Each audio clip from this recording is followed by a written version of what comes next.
I want to wake out to that. I knew that super and shit. The only reason I'm gonna make it because I ain't got no money. You gotta play the game.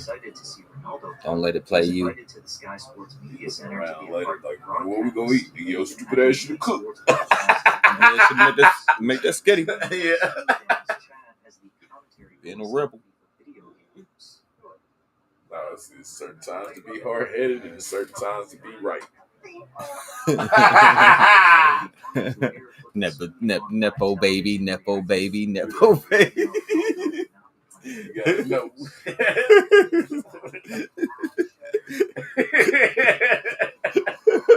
two grown ass brothers. Yeah.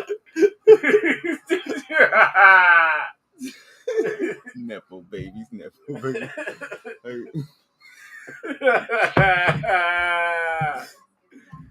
Oh shit.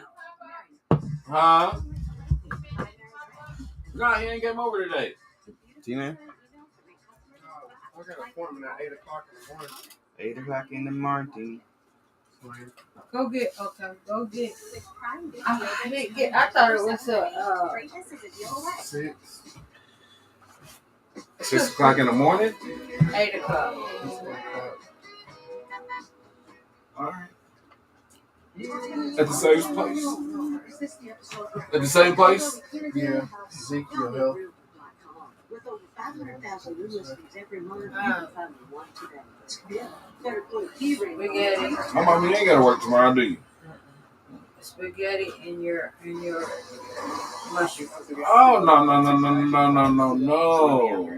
Segment with Speed, Sky Sports was made aware. Why do cooking turn into the whole job? I didn't know what else spaghetti. I thought it was You on just here. gonna have to cook some hamburgers. They announced all traces of iShow Speed have since I was been just removed from just Sky outside. Sports social media channels and website, and the broadcaster have Mama, decided do you know I'm to almost advertise 42? regarding future appearances on the channel. I'm almost 40 years old. Like, I don't know how young y'all think I am, but I'm not young as y'all look at me to be. The same. Puppy, I'm 56. I'm just saying. He said the same time you get tired, Yeah, I get tired. like, I'm 40. I'm not young. You are. No, I'm not. I can't do that. I can't move like that no more. Oh, God. It's like when you actually sit down, you be wanting to like stay down. Chill, like, At the very least, his status would get him exclusive access where he could I get the raw relationships shit. with players who may or may not want to collaborate on his Tony streams. is coming He over essentially here to bring blacklisted baby by a Tony brand home. as prestigious as Sky Sports, Tell her to not stop only by hurts his Kroger's. exposure, but also strips him yes. of a level of legitimacy That's like that asking could Keisha to do open something. doors to bigger She know how to get some You ain't gonna noodles. get the right shit. All she gotta do is get some noodles. Clear Speed finally realized And baby Tony with her, he got enough common sense. He definitely know what type of noodles you get. since been removed by Sky. Spaghetti? No, my thing is she'll never show up. I'm 17 years old. I Oh, was yeah, 16 when that happened and made a huge mistake. Oh, It was stupid and Get it? immature. I immediately realized and apologized. I will continue to work on myself as I navigate this world growing up online. I don't need to drive your car. I have a responsibility to set an example Right, to give my those who key. follow and support me. Given that I had initiated this relationship included an invitation to appear on Soccer AM this weekend, Easy with I it. would have loved the opportunity I really to thought speak you with wrecked them the car. before they made their decision. I Me? tried reaching out to them and will continue to No. do so. I'm learning every day and totally own the mistake I made. That's the I love first thing I'm gonna UK. do. Y'all have embraced me and I I'm gonna call one of y'all so y'all can come and jump in the driver's seat. Laugh and I will continue. Why the fuck would I? And seriously Nigga will not That be would be the last nigga that's trying to hide anything. clearly realized that his This shit. I was like, why If anything, I'm gonna run from that motherfucker and somebody else stole it.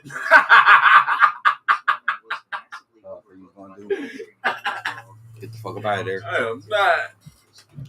Say that driver no L's, I get the fuck up out of I'll there. call you and say, Mama, report the car stolen. Why Really young shit. the camera don't want to work? Are you recording something else? Technically, I'm recording our voices, but for some reason, the camera on this computer only wants to work when it wants to work.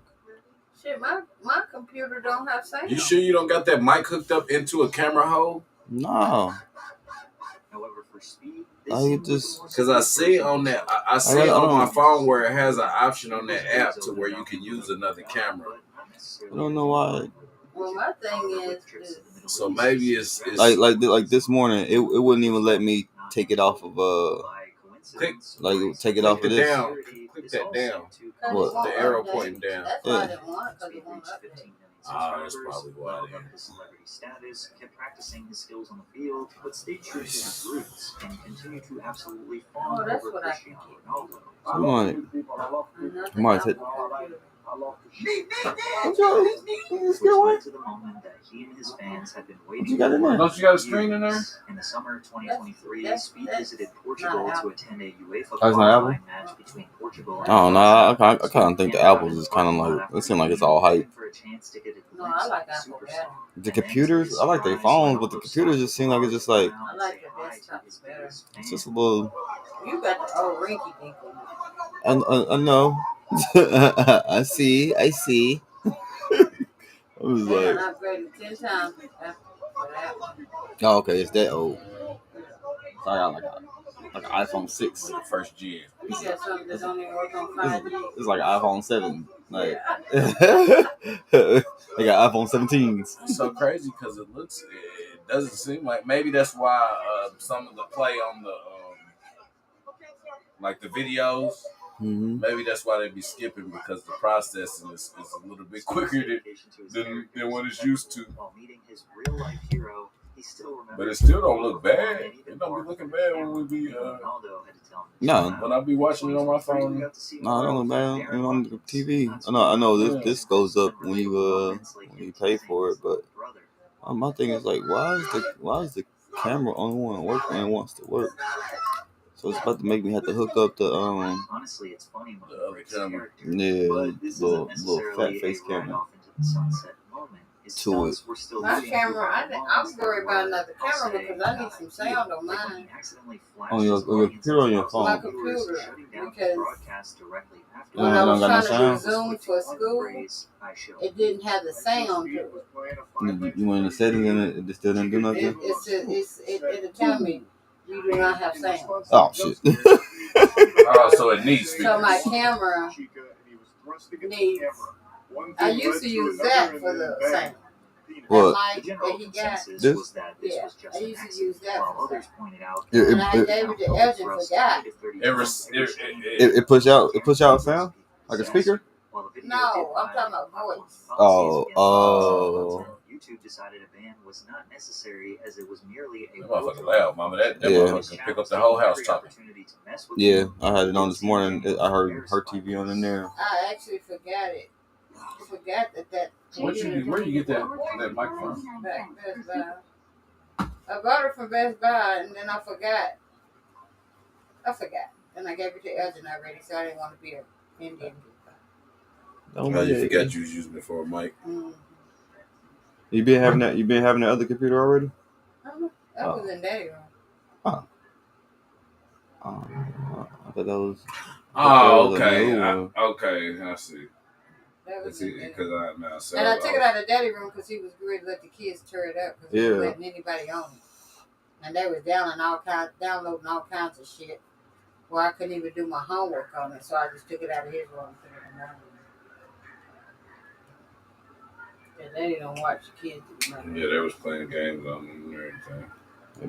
They background noise.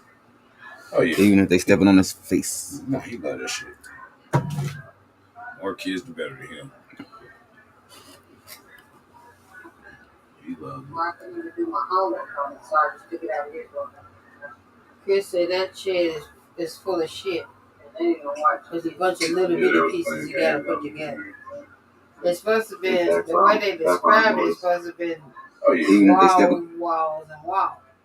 But he said it's like bundles of like, you gotta put it together. It's like, then you gotta set it up. And then you gotta set it up. Set it up, yeah. It did come. It came in weird. It's just too small. It was like 3 boxes, of course. I was like, oh no, that's too many pieces. Ain't no way it's just gonna be like a wall, and a wall. That would have been simpler for him to send like four big walls, 2 doors, and a foundation. That's how Chinese do it. And that's what we thought it was gonna come. That's how Chinese do it. They'll send it like that. We can just piece them. I'm trying to figure out how the roof. The coats went crazy. How the roof go? The coats went? Yeah, they blew them out. And even if how the roof go, how we gonna get it up there?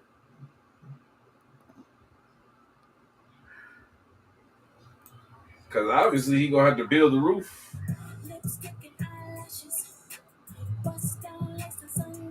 Well, Elgin, you got to do more than what I was doing to get it to do.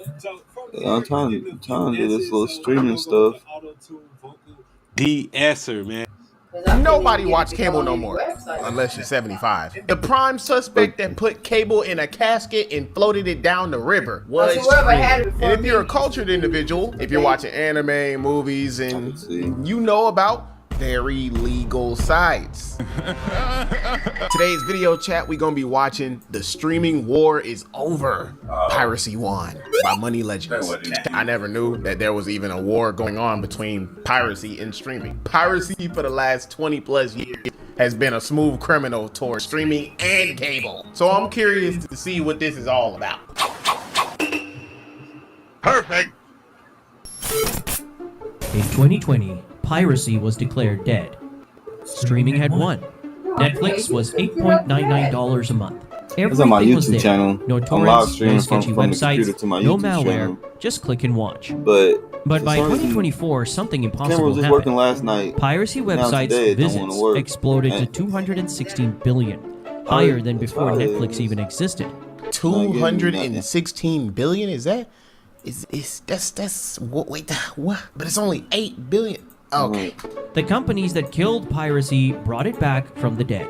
And they did it by betraying every single principle that made them successful. Now 76% of young people pirate content while still paying for subscriptions.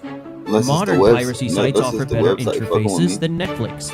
And the industry is staring down $113 billion in losses by 2027. How did billion-dollar companies commit financial suicide this spectacularly? The story begins with a simple tweet. Yeah, I heard this stream like a Netflix 15 hours. subscription that cost Say like, oh, $8.99 in 2019 now costs $15.49. But that's just the beginning. Damn. Disney Plus launched at $6.99, promising affordable family entertainment. Today, it's $15.99. That's a 129% increase in 5 years. HBO Max started as a premium option at $14.99. Their new ultimate plan costs $20.99, nearly $21 a month for a streaming service. The average American now spends $508 per year on streaming. That's more than most people's car insurance. Crazy. But the problem is, you can't just pick one service anymore. Want to watch The Office? Peacock. Game of Thrones? HBO Max. The Marvel shows? Disney Plus. And I hate that because they can really all just like combine it into one system and add every single thing possibly on there. And even sometimes like Netflix, they be taking certain titles off because their contracts be up, so they gotta go to another platform. That sucks. Stranger Things, Netflix. To get everything your family wants, you need 6 different subscriptions. The monthly bill hits $100 before you've watched a single episode. Imagine a family at their kitchen table, calculator out, trying to figure out how to afford entertainment for their kids. And see, this is exactly what makes people look over there towards piracy. Like they side-eyeing piracy. I'm telling you, nah, not me. Right? But still, you know, I'm just pointing that out. Dad's scrolling through subscription prices, mom's adding up the monthly costs. The kids are asking why they can't watch the shows their friends are talking about. This is the moment streaming died. We would love to have the margins that Netflix has, Disney CEO Bob Iger told investors. Translation, he wants to squeeze every dollar out of customers, just like Netflix does. The companies that getting greedy. That's what you can't get greedy. When you start getting greedy, that's when your company starts taking a tank. Like, I get inflation is going on right now, but damn, bro, these prices are getting crazy right now, y'all. And they be charging outrageous numbers like they ain't billionaires already. You got enough money, bro? Relax. Promised to replace expensive cable TV became more expensive than cable TV. But raising prices was just the beginning. What Netflix did next crossed a line no company had ever crossed before. Who values an Ivy Tech degree? Alright, smack him. Well, over 20 Indiana Give me colleges them for McDonald's nuggets. as partners in our guaranteed admissions Big ass program. chicken with my team. Who else? The 70,000 plus high school students who earn college Got credit drowned out with each some year. water. Get started today at ivytech.edu. I shop for a lot of the same things. That's why I like Pays, the online checkout from the same banks and credit unions I already use. Same cards, ready to go right here. Same confidence, because my actual card numbers stay hidden from the store. So it's easy to be the same great me, because Pays is built for how I shop. You mean for how we shop? As long as it's on sale. Dad. Meet Pays, online checkout from banks and credit unions. In 2017, Netflix proudly tweeted, "Love is sharing a password." By 2023, they were charging $6.99 extra for the same thing. The tweet went viral. Netflix looked cool, understanding, human. Oh, I remember when this went on. I forgot what happened though. They got it. Families share accounts, college did. kids use their parents' login. That's not stealing, that's love. But internal documents reveal Netflix executives were already discussing password sharing as a revenue problem back in 2019. While publicly celebrating sharing, they were privately plotting to destroy it. Wow. Then in 2022, Netflix lost 1 million subscribers in a single quarter. The first subscriber loss in the company's history. Panic set in. Stock prices collapsed. Investors demanded blood. What was Netflix's solution, you ask? The answer is they betrayed their own customers. I remember this, but vaguely. Hold on, keep going. They claimed 100 million households were stealing through password sharing. The same behavior they celebrated with heart emojis and retweets was suddenly theft. So you gonna get mad at me for doing what you told me to do? Really, Netflix? Okay. The crackdown launched in 2023. If you tried to log in from a different location, Netflix demanded proof you lived there. College students got locked out of their family accounts. Parents traveling for work couldn't access their own subscriptions. Want to share with your college-age kid? That'll be $6.99 extra per month. The grandmother watching Netflix at her daughter's house during chemo treatments? Another $6.99. Disney saw Netflix's success and copied the playbook. Hulu followed. HBO Max joined in. Domino. The entire industry turned against password sharing overnight. A college student goes home for winter break, settling in to watch a show with her mom. The screen flashes an error. This TV doesn't seem to be part of the household for this account. Her own family account, treating her like a criminal. The companies that built empires on convenience and connection were now policing families like suspicious bank transactions. This betrayal broke something fundamental between streaming services and their customers. Trust, once shattered, doesn't easily repair. But destroying customer relationships was just the warm-up act. What HBO did next shocked even industry leaders. Oh no. The company spent millions creating Westworld, won Emmy nominations for it, then deleted it from their own platform to avoid paying royalties. Westworld cost HBO $10 million per episode. 4 seasons, critical acclaim, awards buzz, a flagship series that defined the network's prestige brand. Then Warner Bros. Discovery deleted it. Gone. Vanished. Like it never existed. The reason? Avoiding residual payments to the cast and crew. Wow. See, this is why you gotta treat your customers how you want to be treated. Treat your employees how you want to be treated. Otherwise, your company's going to fall. Happens all the time. HBO would rather erase their own masterpiece than pay the people who created it.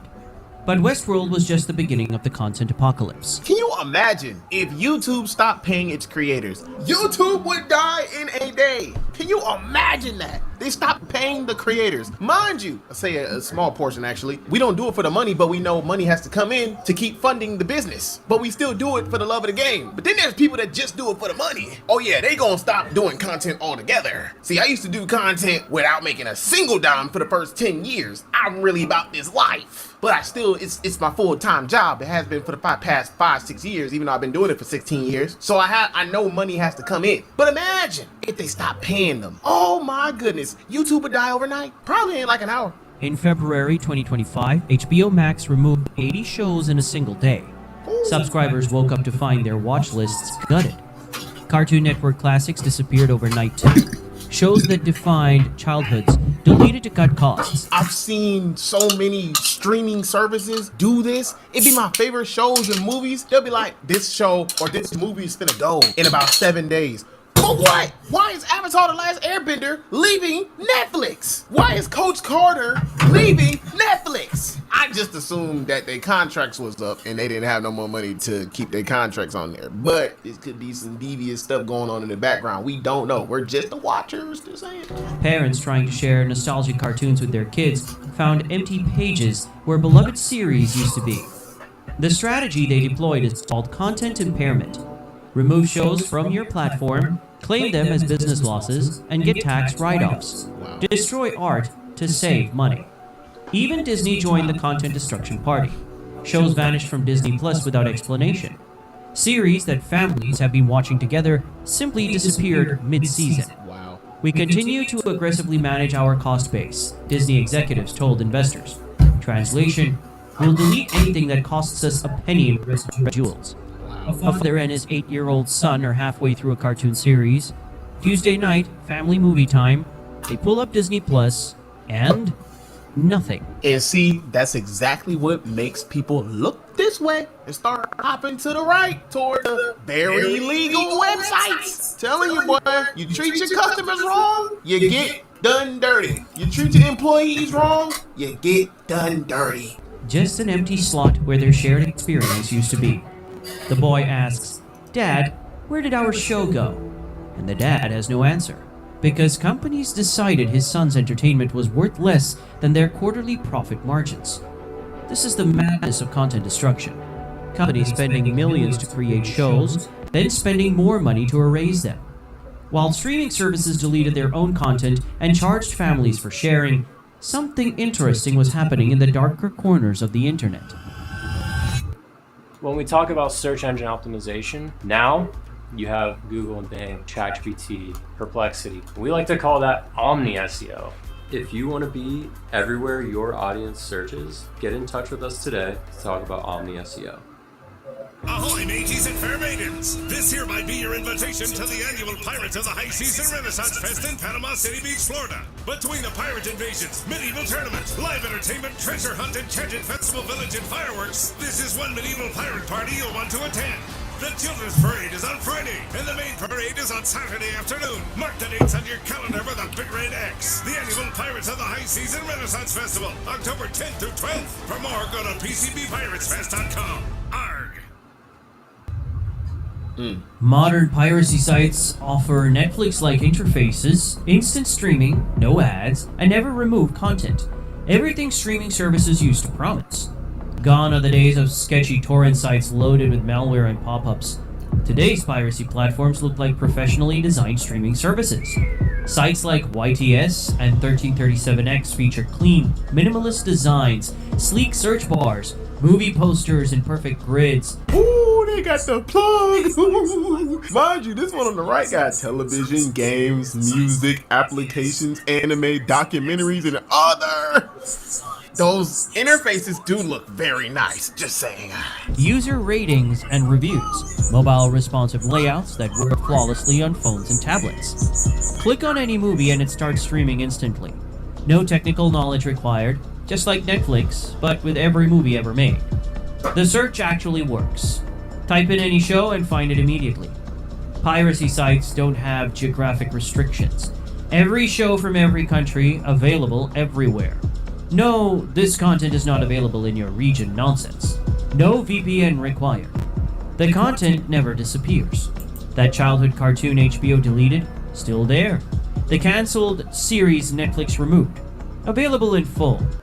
Piracy sites became the internet's permanent library, while legal services turned into revolving doors. And they do have a lot of titles on there not saying I've been on those websites. I mean, maybe I have, maybe I haven't. I'm not denying or You know you agreeing. have, Just nigga. saying, I'm just making We astute all have. observations based I off seen of you probable there. past experiences. Just saying. And I'm looking at the screen seen like, you so in those there. look like a lot of titles. And he just said there's a lot of You titles was in on the there. So club I'm too, just being honest. Shaq. Here's what's even more amazing. Illegal sites offer better customer service than legal ones. Wait a minute. Those illegal sites have customer services? I have never seen an illegal site like that have customer service. Not that I've been to those illegal sites. I'm just making an educated guess. Yeah. Let's say you want to watch a specific movie. On Netflix search, not found. Check other apps, still not available. Maybe try Amazon Prime for $4.99 rental. On a piracy site, search, click, watch. In HD, for free, instantly. No subscription management, no password sharing restrictions, no surprise price increases, no content vanishing mid-season. The pirates kept every promise streaming services broke. While streaming executives focused on quarterly profits and password crackdowns, pirates focused on user experience. Guess which approach customers preferred? The result was the largest migration in internet history. There were 216.3 billion visits to piracy sites in 2024. Which is still insane to me, like, that people were finished, okay? These streaming services have successfully pissed off the masses, and they're really suffering for it right now. This is what happens when you make bad business decisions based off of your greed and selfishness. Ridiculous. That's more than the populations of every country on Earth combined. To put that number in perspective, if every piracy site visit was a person, it would be 27 times the population of the planet Earth. The exodus from streaming to piracy happened much faster than anyone predicted too. In 2020, piracy actually hit historic lows. Just 130 billion visits. Streaming had seemingly won the war. But by 2024, that number had exploded to 216 billion visits, a 66% increase in just 4 years. Gen Z led the charge. 76% admit to pirating content while still paying for legitimate subscriptions. They're not abandoning streaming services completely, they're using both systems, legal and illegal, to get what they want. Half of all young people canceled at least one streaming service in the past 6 months. They are rebelling. Sweden provides a glimpse of the global scale. 25% of the entire population pirates content. In a developed, healthy European country, 1 in 4 people has given up on legal streaming. The piracy surge isn't limited to movies and TV either. Manga piracy alone grew 347% between 2019 and 2024. Every type of content, every demographic, every country, a whopping 24% of all internet traffic in America, Europe, and Asia-Pacific goes to piracy. That's more than some niche activity. That's a mainstream behavior. Here's what makes this migration different from the old Napster days. 80% of modern piracy is server-based, not downloads. People aren't hoarding content on hard drives. They're treating piracy sites like alternative Netflix platforms. Picture a world map lighting up in real time with piracy activity. Dots appearing every second. Millions per hour. A global visualization of customer dissatisfaction with an entire industry. The teenagers in Sweden, the college students in California, the families in Australia, all making the same decision independently. Streaming services failed us, so we'll find alternatives. That's just a natural order of human beings. Something don't work. Trying to look it up on YouTube. Over 50% of Gen Z and millennials have already canceled at least one service in the last 6 months. That's a clear message, industry analysts noted. The message is simple. Betray your customers and they'll abandon you in the millions. It's not looking good for Netflix and Co. So from here, we getting a few S's. So we're gonna go with the auto-tune vocal de-esser, man. We're gonna play it and we're gonna hit the assistant to tell us what the sentence should be. I'm ready.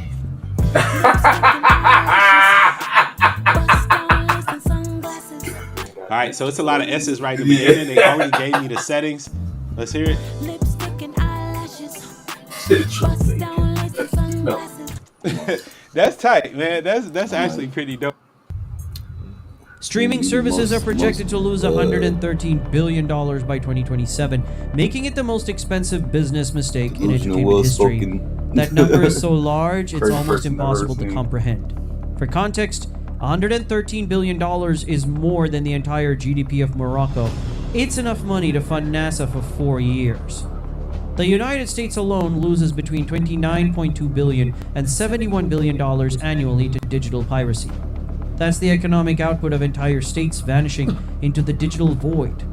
Disney's streaming division lost $387 million in just the fourth quarter of 2023, not for the year, for 3 months. Warner Bros. Discovery posted a staggering $10 billion loss in the second quarter of 2024. This is real money, real jobs, real consequences. Like multiple the piracy resurgence costs 70,000 American jobs every year. Sound engineers, editors, writers, production assistants, entire careers were raised because customers fled to illegal alternatives. Stock prices tell the story of investor panic. Disney shares dropped after subscriber losses. Warner Bros. Discovery became a cautionary tale of corporate mismanagement. Netflix stock remains volatile as growth stagnates. Imagine the boardroom at Disney headquarters. Executives in expensive suits staring at quarterly reports showing their first subscriber decline ever. Charts and graphs painting a picture of corporate failure. Bob Iger realizing his price increase strategy has backfired catastrophically. The same scene is played out at Warner Bros. Discovery, HBO, Paramount, and every other streaming company. Executives who thought customers had nowhere else to go are discovering that customers always have somewhere else to go. While there is some optimism that emerging countermeasures and best practices may see piracy begin to plateau by 2027, there is no consensus among stakeholders as to when it may begin to decline, admitted Steve Hawley, a Parks Associates analyst. Translation: the industry has no idea how to fix this mess. The Titanic comparison writes itself. Streaming executives, convinced of their own unsinkability, steered directly into the iceberg of customer rebellion. The damage is already done. The question now is how many companies survive the sinking? This is what happens when billion-dollar industries forget the most basic rule of business. The customer is always right. Hey, not saying myself, but a lot of anime watchers have been selling the Grand Line for about 15 to 20 years already. So what's the conclusion? Is streaming dead? Today the industry scrambles with desperate damage control. Bundle deals that try to recreate cable packages. Price cuts that feel like too little too late. It's like they forgot why cable died in the first place. Oh, I know what happened. They killed cable, brought a new service, did the right thing at first, but then got greedy. What? The fundamental lesson is simple. Convenience and value always win.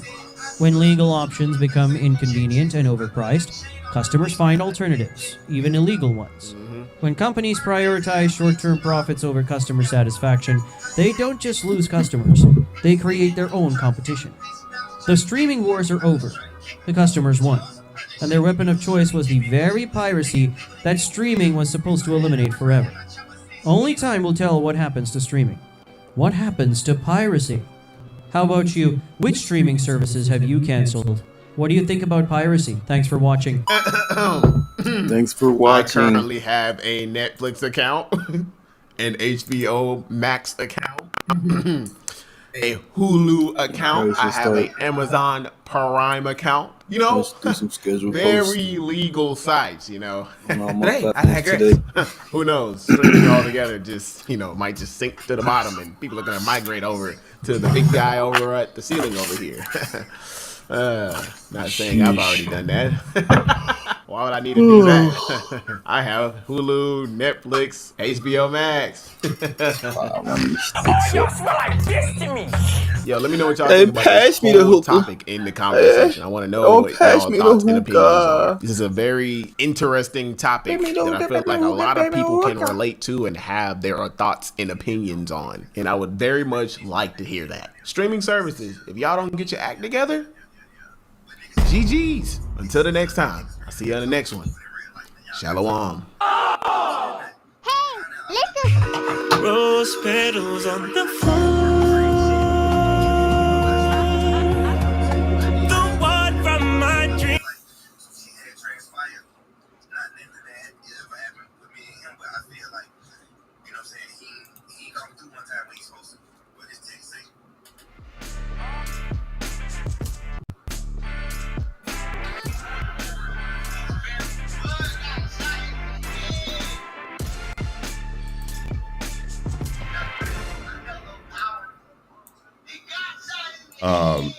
Chris Next Door, Agent Zero, Phantom, and Davis. And all of them became all the AMP, and they kind of brought Kai in, and he became this like superstar. And it's still AMP still together, but Kai's just blossomed into his own. I think most people don't have the dedication and the commitment to see something through, because it's most of the people that are successful in any, especially on social media, you don't know when it's going to happen. You just have to stay consistent. There's a formula to everything, right? I saw this post. Matter of fact, Charlamagne had it posted on his page. A woman was telling Charlamagne on the Breakfast Club, there's a formula to everything. If you do, and she said this, if you go on ChatGPT and say, how do I become a successful streamer or successful on social media, and tell ChatGPT to give you a 365-day plan, if you did everything they said for 365 days, you would probably become successful. But the problem is people don't do that. You're not going to do it for 365 days in a row. You're not going to put in the hours. I think too, I was telling a friend of mine, she was wanting to come on one of my shows, and she wanted to be an entertainment contributor. And I told her, I said, be the part of you that you want to hide, the part of you that you don't want anybody to see, that you're like, oh, this doesn't fit in, that's the part we want to see.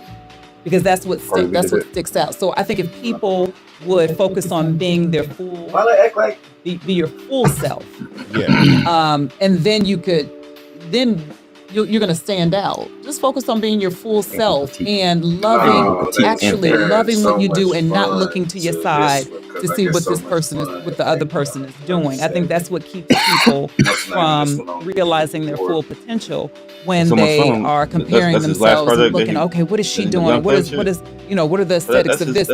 Find out what your own aesthetics are. Find out what your weird is, and that's what we want to see. Oh, I like that. Say that again. Find out what your weird is. Find out what your weird is. That's what we want to see. That's a bar. Clock it. I don't do that. I don't know if I did the clock it. That was good. You did it. You did it well. I can't. Are we supposed to do that? I don't. No, you do just what you did. That was enough. Yeah, just clock it. Yeah, just clock it. Yeah, I don't need it. But no, that's really true. Because then you'll show us something we've never seen before. Right. Yeah, show us something we've never seen. Wait a minute, have you ever seen a 27-year-old in a sweater vest? I like your style, Noah. I think you are so dope. Thank you. What are you wearing? You said a 27-year-old in a sweater vest. Oh man, I'm wearing my boy Archie Clay's Brain Love. Nah, we ain't never seen that. Mocktails. Yeah, he just released he is 27 in collaboration with Mark Nolan. The oldest I got the Banana Republic wide leg, a shirt from Old Navy, and a sweater from Zara, and I got this cool like ring clock. A ring watch. Yeah, a ring watch. Normally, I would ask, to do something designer with your socks. However, I think that look, it flows very well for you. Thank you. Noah is two things I must say about Noah. He's the most unique person I know. He's authentically himself all the time, and I love how you support Black designers. Yeah. Thank you. Noah always tries to wear something every episode by a Black designer. Oh, that's dope. Yeah. If it's hats, if it's jackets. Yeah. Oh, we got to promote that more then. Yeah. Every week that's he has a dope. Black designer. Yep. And he wears something on the pod every week. That's a Black designer. Yeah. Go back, our recurring viewers, to check out what I got on. Yeah. You need a link or whatever. Get you some sponsorship. Exactly. That's right. So Kai has closed out Mafia-thon with a sleepover at Kevin Hart, him and Drewski, which they're funny. Even when I saw the trailer today, to them doing it, it's called like The Last Sleepover. It's very, very funny. And I feel like they need to do a movie together. The three of them, somebody need to come together with a movie and figure it out. Drewski, Kai, and Kevin Hart. Oh yeah, it would be hilarious. They're hilarious. They improv it all. They're completely funny. And then Kai's getting his hair cut. And I think with a new Constantine looks like when he cuts his locks off. Well, I want to get deeper into this for a second. Okay. What does hitting 1 million subscribers mean for monetization and financial independence, not just for Kai, but every creator who's looking to replicate his model? So every time he does this, every time Kai Cenat breaks a record, he's pushing the idea that subscriptions are here, right? It's the norm in the way that people are going to monetize and consume content. And I think that light bulb is going to start to go off on people in people's heads. Like, oh, okay, I can get subscribers. The thing that I don't think people, the disconnect is I think people think they have to do what Kai Cenat does. Because even a lot of the creators that I knew that were once on TikTok have left TikTok and gone to Twitch. And they went to Twitch because of Kai. Like, that's not it. You can become the star of any social media platform, just utilizing the tools that are there in a unique way. But I think it's really opening the eyes that it's not about brand deals, it's about subscriptions. And I'm looking forward to the day that Take this nigga right there, bitch. I think this bitch right there, nigga. Subscribers. And he's making 30 million a month or that kind of revenue. And that's coming very, very soon. And it's just the way how fast you consume content. So I think she's breaking the mold and showing the aggressive side of the subscriptions are here, which again is part of like when we built fan base. I wanted to get past the credit card part. The credit card part is where you lose people, right? Where you got to put in your credit card and the CVV and all that kind of stuff. So I want to do the in-app purchase way. So it's quicker to get somebody to just hit a couple buttons or a face scan and you subscribe. And I think that is the part that's really gonna be insane. You know what? In 2019, you called this. Okay. That subscriptions in 2025 about to be 2026. So that's like 6-7 about to be 7 years ago. You called that subscriptions were gonna take over the world. And now even the airport has a subscription you can subscribe to get through the line. You called it. Oh, yeah. Wait, what is that? That was a what's it called? Clear. You just try to clear the move. Everything. That's what I'm saying, because it's like subscription based, recurring, because it's month over month recurring revenue that you can count on. Yeah. For services or convenience. I get to cut the line if I subscribe. Yeah, convenience is everything. 100%. I mean, the word subscriptions have been around forever, right? I mean, honestly, your phone bill is a subscription. You know what I'm saying? Yeah. Your cable bill is a subscription. Your light bill is a subscription. Your car note is a subscription. Everything's a subscription. Yeah. When they started charging for computer programs, that's when I knew the jig was up. When you used to download Microsoft Word or download Photoshop and buy the program, and they're like, no, you got to pay $100 a year for this. Yep. That was it. That was in my mind, like, oh, okay. And content is the same way. I wanna before we transition, I wanna ask this question. How will Kai Cenat's success inspire of a new generation of creators to think bigger, not just about content, but about ownership, equity, and building communities that last? I'll let you answer that. I mean, I think that when you think about 1 million subscribers, there are some networks that don't have 1 million people watching on a day-to-day basis. So I think that young people we all need to think about, ownership and what happens when, I'm always going to go back to what's happening with TikTok and the government managed social media, because that's what's happening and that's what's going to happen as long as we have this administration. And so what I want people to consider is, remember that this is all rented landscape for us. And so what happens, what do you need to do in order to own your community and build a platform off of either get on a social media app that is not government run, government managed, fan base, and I'm serious about that, or he gonna call it saying nigga. You know, say nigga. Own your community. Eventually.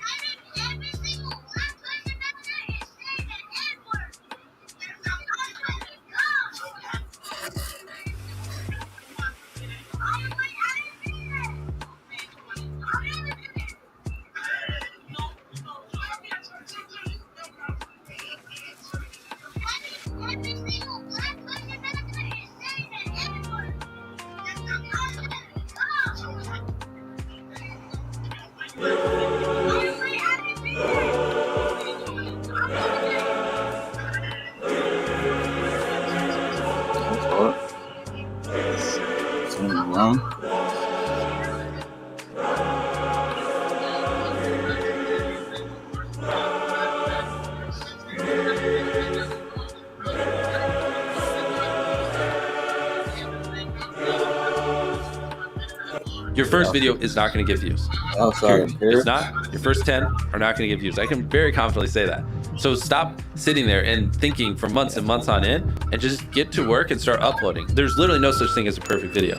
A lot of people give up too soon because they're not getting enough views. You literally could be a year away from that video that you just made taking off because you just stopped uploading. If you're small...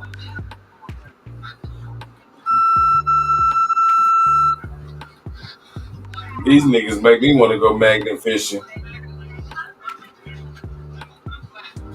These niggas be finding bombs, guns. Most artists think that community building means to post a lot and then tell people to hit the Discord link. But if we look real deep, that's why the Discords are solid, that's why the shows are half-packed, and that's why the fans don't really feel connected to the artists. But the artists who are thriving are realizing that community building isn't just another marketing buzzword, it's a literal survival kit for the modern day artist. And so in this video, I'm going to show you how you can spice up your community building, you know what I'm saying? Make the fans feel a little bit more engaged, and I'm gonna show you a couple of real world examples along the way. But before we get into all that, if you look below this video, you should see a join button. We have launched our membership space, no labels necessary backstage pass. If you click over there, you'll find a lot of exclusive content, extended versions of vlogs and interviews.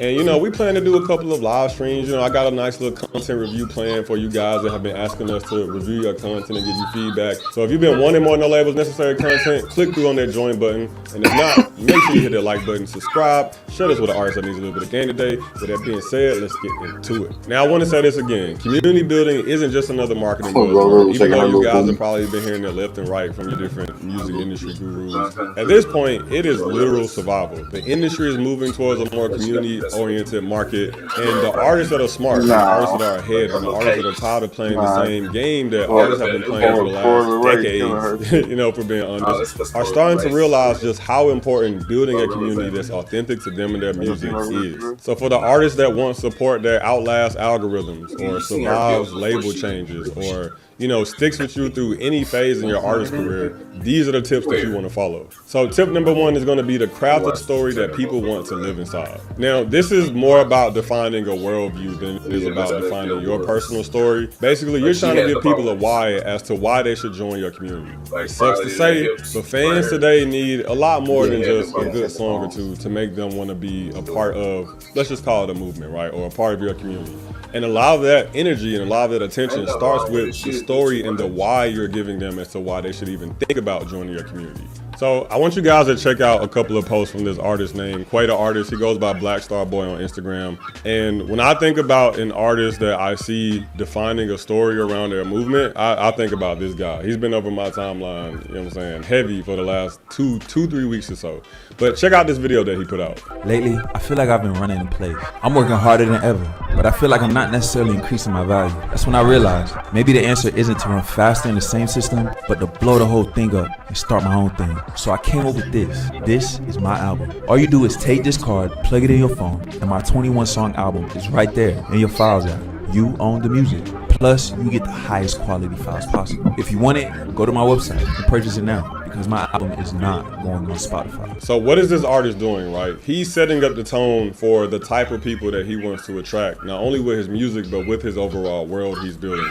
And if I was to look at this video and break it down, he wants people that are disruptors. He wants people that are feeling like, hey, I'm tired of being stuck inside of the same system, you know, running my life like a hamster wheel. And I too want to do something different. Or I too want to do something that's typically against the norm of whatever industry that I'm in. So we can already tell, hey, this video and this move that he's about to make with his career is clearly meant for the disruptor archetype. And I want you guys to check out another video that he puts out, because I think that ties it all together and reinforces that point even more. I'm not dropping my album on Spotify. Instead, it's going on this. And I think this has the potential to shake up the entire industry. Why would I give my album to a streaming service and just hope the algorithm recommends it when I could just give it right to you? All you do is take this card, plug it in your phone, and my 21 song album is right there in your files app. I own the music, so you can save it to your phone and listen whenever, wherever, even if you don't have Wi-Fi. Plus, you get the highest quality files possible. If you want it, you can purchase it now on my website.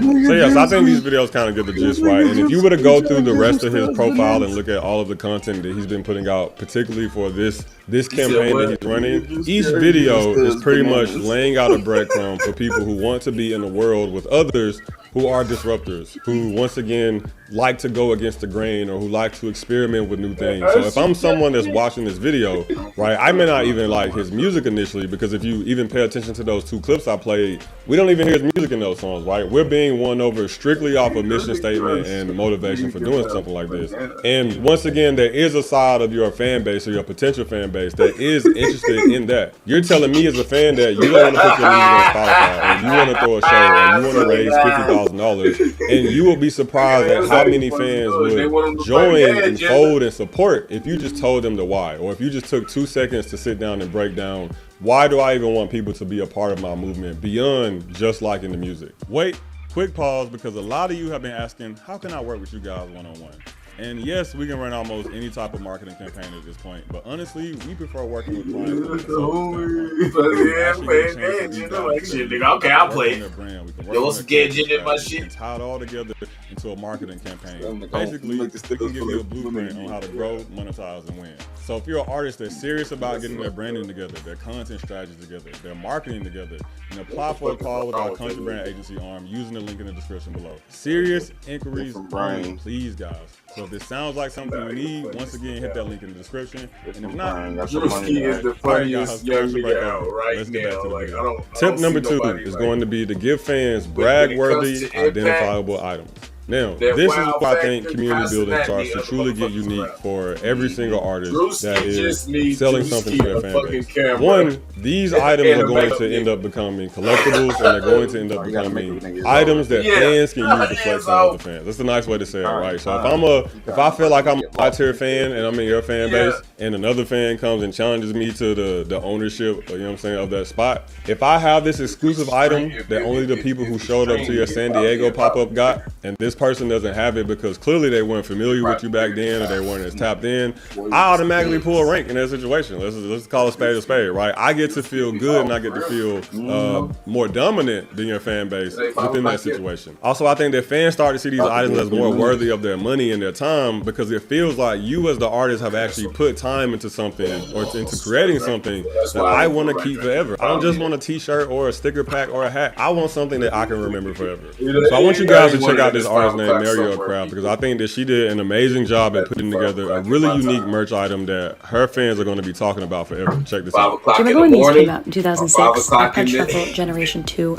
with the little clip, so you could literally wear them as you listened, or you could put it in your hair as a barrette. I mean, the options were limitless with these guys. I've been sourcing these all over eBay. I've been bidding on them, making sure that they are tested and that they work and that they come with charging docks. Some of them don't, so I've been sourcing charging docks. I've collected 20 of them, and I'm releasing my debut album 1 month early, only on the iPod Shuffle. So come with me as I find out what's on this iPod Shuffle, who had it, maybe make some assumptions about their life, and restore it to put on a new playlist of songs that I can't wait to share with you. Into the dock, Archie. So I'm not gonna play the rest of the video, but you guys get the gist. This is a great collectible item. Not only are you getting a vintage iPod, right? If you're someone who's into their era of pop culture, or you were there, you know, and have just some type of nostalgia moments attached to it, you might buy it just off of that. You know what I'm saying? I can't even think of the last time I saw an iPod in real life. Like, I personally would buy one just off the strength of thinking that, where else am I gonna get this? But if you go and you look through her page, and you look at her branding, and you look at the style of music that she makes, this aligns with that audience. You know what I'm saying? She has a little bit of like a One Tree Hill vibe going on, and I can imagine that her fan base finds things like these nostalgic. Now, you might be thinking to yourself, but Corey, fans don't buy this type of stuff, right? They want to buy a t-shirt, they want to buy a lighter, they want to buy the basic item. And you're not wrong, right? Like, the vast majority of your fan base isn't going to be someone that will spend $100 on an iPod just to get your album. But those 10 or 20 or 30 or 40 or however many people that do, those are going to be the most diehard members of your community. Those are going to be the ones that scream your name to the mountaintops. And those are going to be the ones that are 60 or 70 years old telling their grandkids about how they got this iPod from one of their favorite artists back in the day. And if you're still skeptical about even if you try something like this, if people will buy it, check out this other video that she put out. Oh my gosh, it's been 1 minute. Okay, we're live. We're live. Godspeed, everybody. I'm nervous for everyone. Let's see who's gonna be first. Oh, First one. Second one. Oh, Liz Nelson. Congrats, Liz. You got the first one. Orange. Oh, man. Oh, they're rolling in now. Yeah. Oh, man. Oh, my God. Oh my God. It's 10:01. I think they're gone.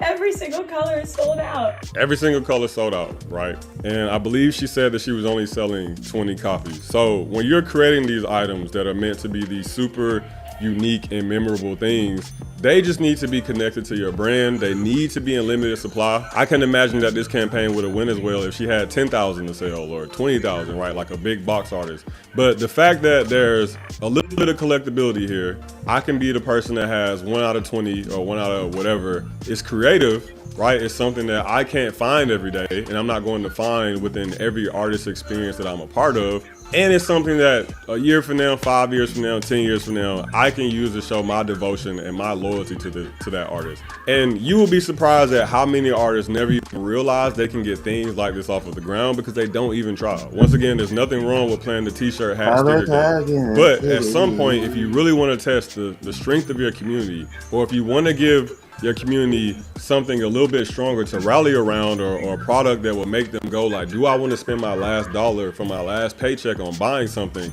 Items like this are what you need to be looking at. And it doesn't have to be an iPod like she did. Take some time out to actually think about what's unique about your brand and how could you turn that uniqueness into a product that people can collect forever. And while we're on the topic of unforgettable things, the last tip is to create unforgettable experiences and moments for your fans. Now, this is the one where if I say that the item is like medium high tier, the event planning and the unique experiences is where it gets really, really high tier in terms of being able to tell if an artist is locked in. Now, the reality is that a lot of fans are tired of the traditional artist experience. You know, like every fan isn't willing to pay $20 or $15 to come see you live at a show, right? Every fan isn't going to want to go to a festival, you know, buy a ticket to Rolling Loud or One Music Fest just to hang out in a hot, sweaty line and come see you. But some fans would be more than willing to pop out if they had something that felt like, hey, I can't get this everywhere. I can't go to this all the time. And I want to show you guys this video of an artist who I think provided his fan base with exactly something like that. So if you check out your screen, you'll see this really cool invite from a rapper by the name of Black Sam. Now, when Black Sam was rolling out his album, he decided to do a really fancy dinner party for his fans that pulled up. And so I'm gonna read the caption on the post for you guys. Deglaze the beat with Criminy Buff, so will Mommyk and Deepin. On September 6th, the legendary Black Sam is pulling up on us for a Michelin Man dinner party to celebrate his debut album, held in an undisclosed location. 13 songs, 13 courses. For more info and to be added to the wait list for tickets, comment Sumac and we'll reach out from the This Is Somewhere account, right? So instead of having a regular listening party where you're sitting in a music studio, he decided to have a 13-course meal to represent the 13 songs on his upcoming album and let fans be a part of the experience.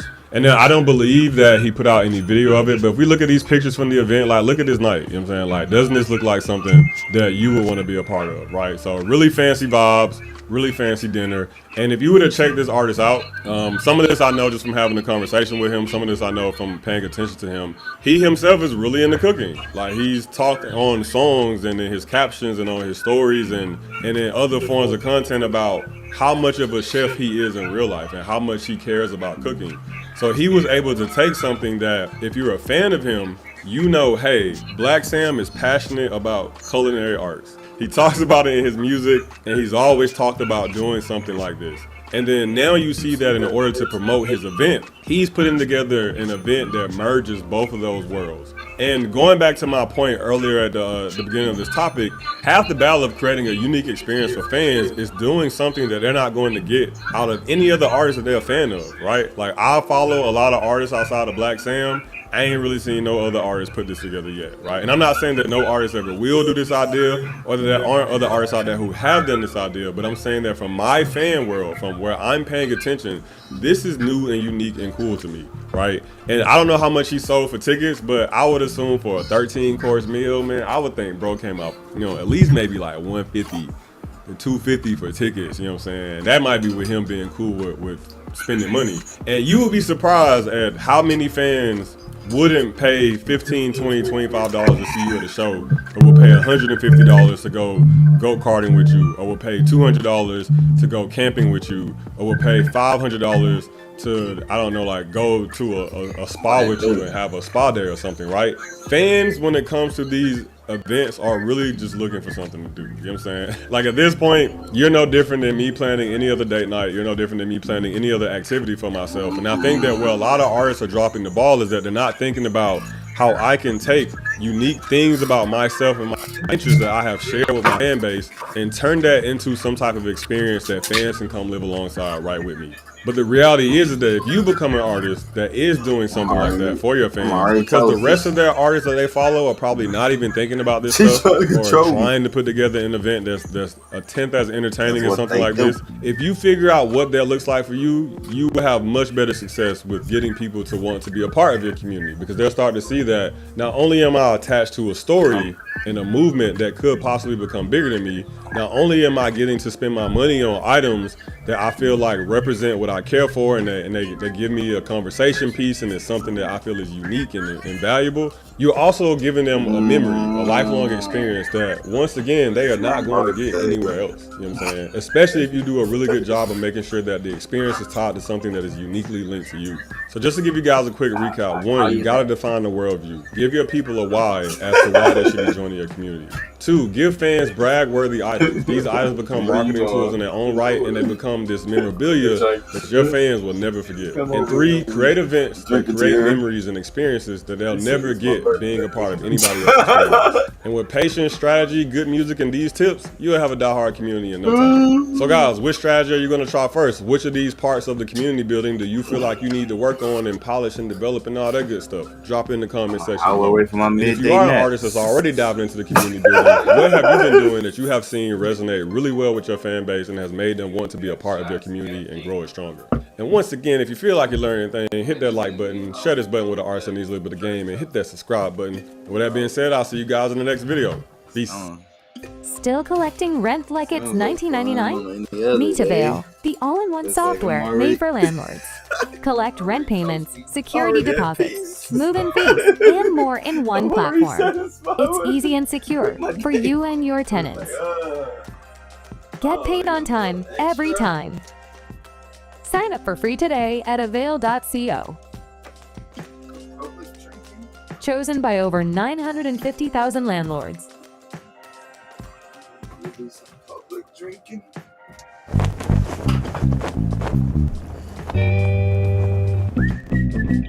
I'm already on my way with my private.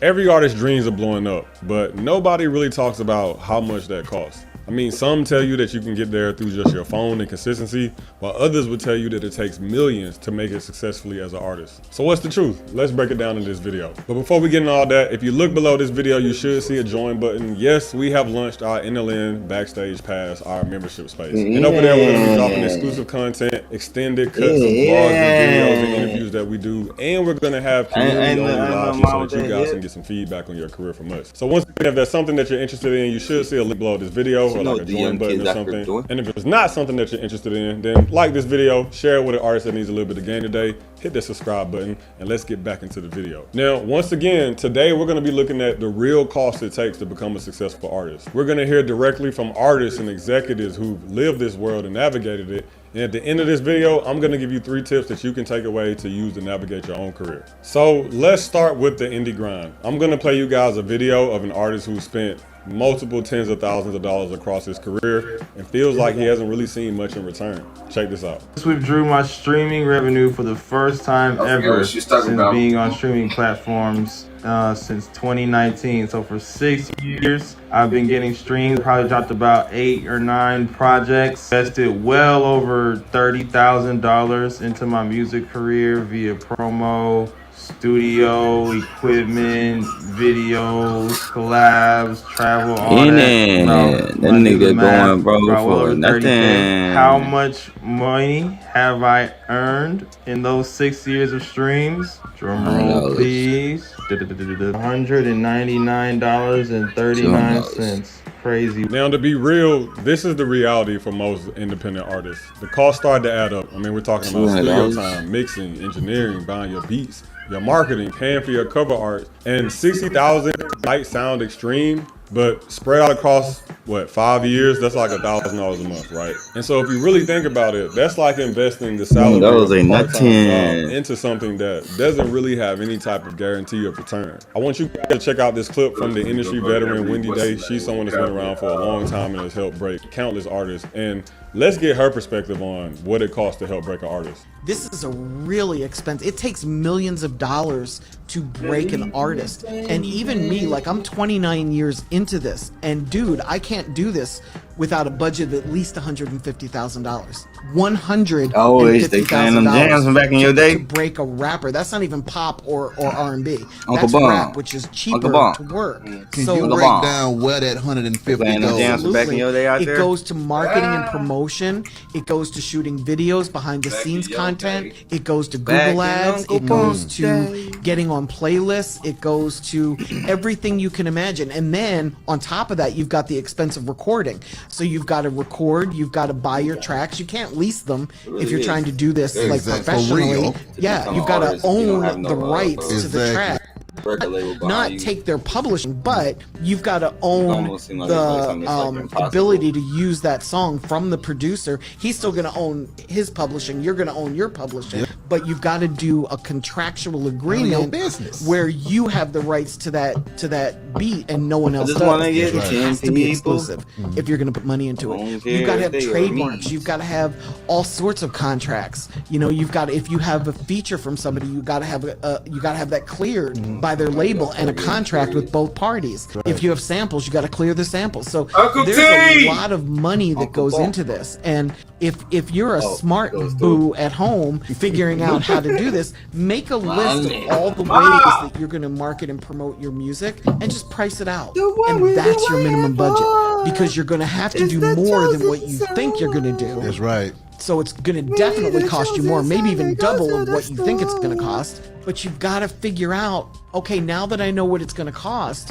where am I going to get that money? Where's that money going to come from? Yeah. Because so many artists start this and then they fail, and very sadly they think, I don't have the talent for this. And it's not that they don't have the talent, it's that they didn't have the money or the work ethic, the drive. So already we can see the difference. She's talking about hundreds of thousands of dollars, if not millions. And a lot of times that's what artists see as the difference as when labels step in, right? I mean, labels are pretty much paying for entire teams and entire departments. Your PR, your playlisting, your radio, your marketing, your influencer campaigns, your video budgets. And the reality is that a label doesn't just want their artists buzzing online, they want them to be plastered everywhere. And, you know, if we're being real here, that type of saturation doesn't come cheap. And speaking of not being cheap, Coach K, executive and founder of Quality Control Music, actually breaks down the cost of one of the most expensive pieces of marketing right now. Check this out. If you're trying to break a record and you want to take it all the way, I'll just give you guys some game. If you want to get your record on radio, because that's the first thing an artist, when you sign, I'm like, so when am I going on radio? Yeah, what they got to do? To take a record that y'all see on the radio become #1, that's $200,000. $200,000 to get on the radio. $250,000 just to get on the radio. And getting on the radio doesn't even guarantee a hit. You know what I'm saying? This ain't the 90s or the 2000s no more. So in reality, that's almost just like an entry fee to mainstream. And even though artists like to make the jokes they like to make about radio today, the reality is that radio is still very important in terms of turning a viral sensation or a regional act into a household name. So when you think about it still being the entry point to what's considered mainstream success as an artist, that's a huge entry fee and huge entry cost. But I can hear some of you now, but Corey, what about the exceptions? What about the artists that blew up and they didn't need millions of dollars or thousands of dollars? Around with I'm saying that to say he didn't have to spend money on Wham. He spent money on Wham just so he can have leverage to take a certain part of the cake and say, I spent money. He didn't have, I'm a businessman. I'm telling you, bro. Man to man. I tell P to his face, just man to man. No problem with you. I just tell you man to man, face to face. You didn't have to spend no money on Wham. I spent a lot of money on Gunna because it took a few years to blow. I put that nigga on song. Me, Travis Scott, and Gucci, all type of shit. Gucci them on the phone like who the hell is that? Travis Scott, these folks don't know who this nigga is. They don't know him. Like, I put a lot of push behind it. It took him 4-5 years to blow. Wham, dude, first year rapping. How did you spend any money with Wham before he made music? I paid for Wham first studio session, not no fucking P. I paid for that. I paid for his first song.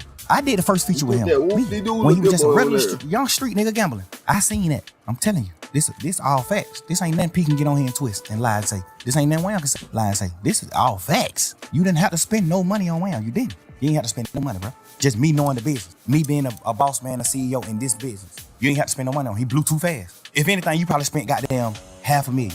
And that was just because you wanted to. Not because you was trying to make him blow.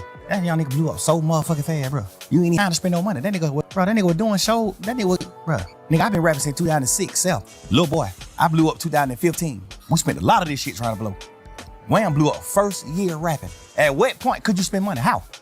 So I would be lying to you guys if I said that anomalies don't exist, right? We've seen artists catch a viral TikTok hit or get some type of random moment that sparked and surged their careers in ways that I'm pretty sure the artist didn't even see coming. Sometimes all it takes is the right piece of content or the right cosign or the right song to come along at the right time, and you really could defy all the odds of the music industry that all the OGs are giving you. And Lil Baby is a good case study for being an anomaly artist, right? He had the right moment, he had the momentum, he had the talent, he had all of Atlanta behind him, and it really did give him a moment and a start of an artist career that isn't necessarily the norm or the case for majority of artists who are even following in his footsteps. And you have to remember that these cases are anomalies, they're not the exception. For every one artist that blows up that way and catches a lucky break, there are thousands of artists who are still grinding it out the traditional way and taking years and years before their career starts to develop. And these same artists might be spending a couple of thousands a year just to continue growing their career and growing their momentum, looking for their next big break. Wait, quick pause, because a lot of you have been asking, how can I work with you guys one-on-one? And yes, we can run almost any type of marketing campaign at this point, but honestly, we prefer working with clients from a consulting standpoint, because we actually get a chance to deep dive into their music. We can work on their brand, we can work on their content strategy, we can tie it all together into a marketing campaign. Get them up out of there. We can give you a blueprint on how to grow, monetize, and win. So if you're an artist that's serious about getting their branding together, their content strategy together, their marketing together, apply for a call with our country brand agency arm using the link in the description below. Serious inquiries only, please guys. So if this sounds like something you need, once again, hit that link in the description. And if not, we still love you anyway. All right, guys, commercial break over. Let's get back to the video.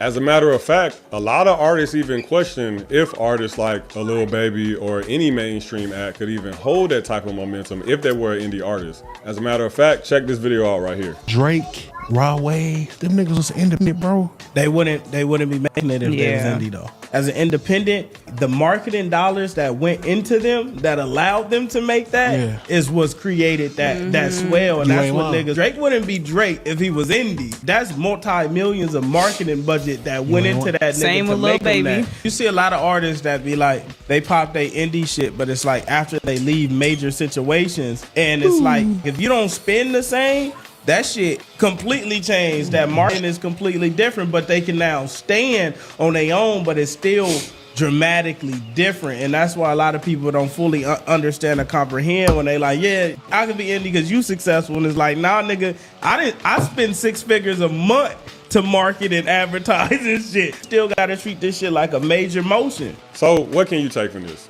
Number one, set your definition of success. Does success to you look like being a household name where every grandma, grandkid, and auntie knows your name? Or are you cool with a more quaint career where you have 1,000 or 2,000 fans and you're able to live off of your art? And I want you guys to really sit down and think about that, because if you're always moving off of what other people define as success, especially in the music industry, yeah, bro, good luck. You ain't never gonna be happy. Number two is to understand that the game comes with trade-offs.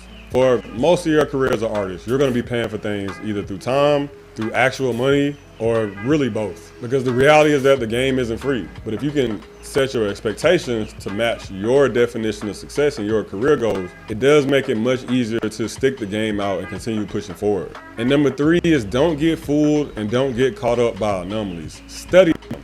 Pay attention to them. Listen to their music even. But by no means should you be looking at them as the blueprint for success. Remember, we want to build our trajectory. Here's a list of stuff your car insurance company does but is actually illegal. Number one, they are not allowed to... The person says something so crazy, all this crazy ass, they just devaluing, discrediting. You know what I'm saying? Telling nigga I wouldn't be shit. I can't make it without a nigga. It made you drive this and this and that. You feel me? It's like, and then I'm like, man, I'm out there.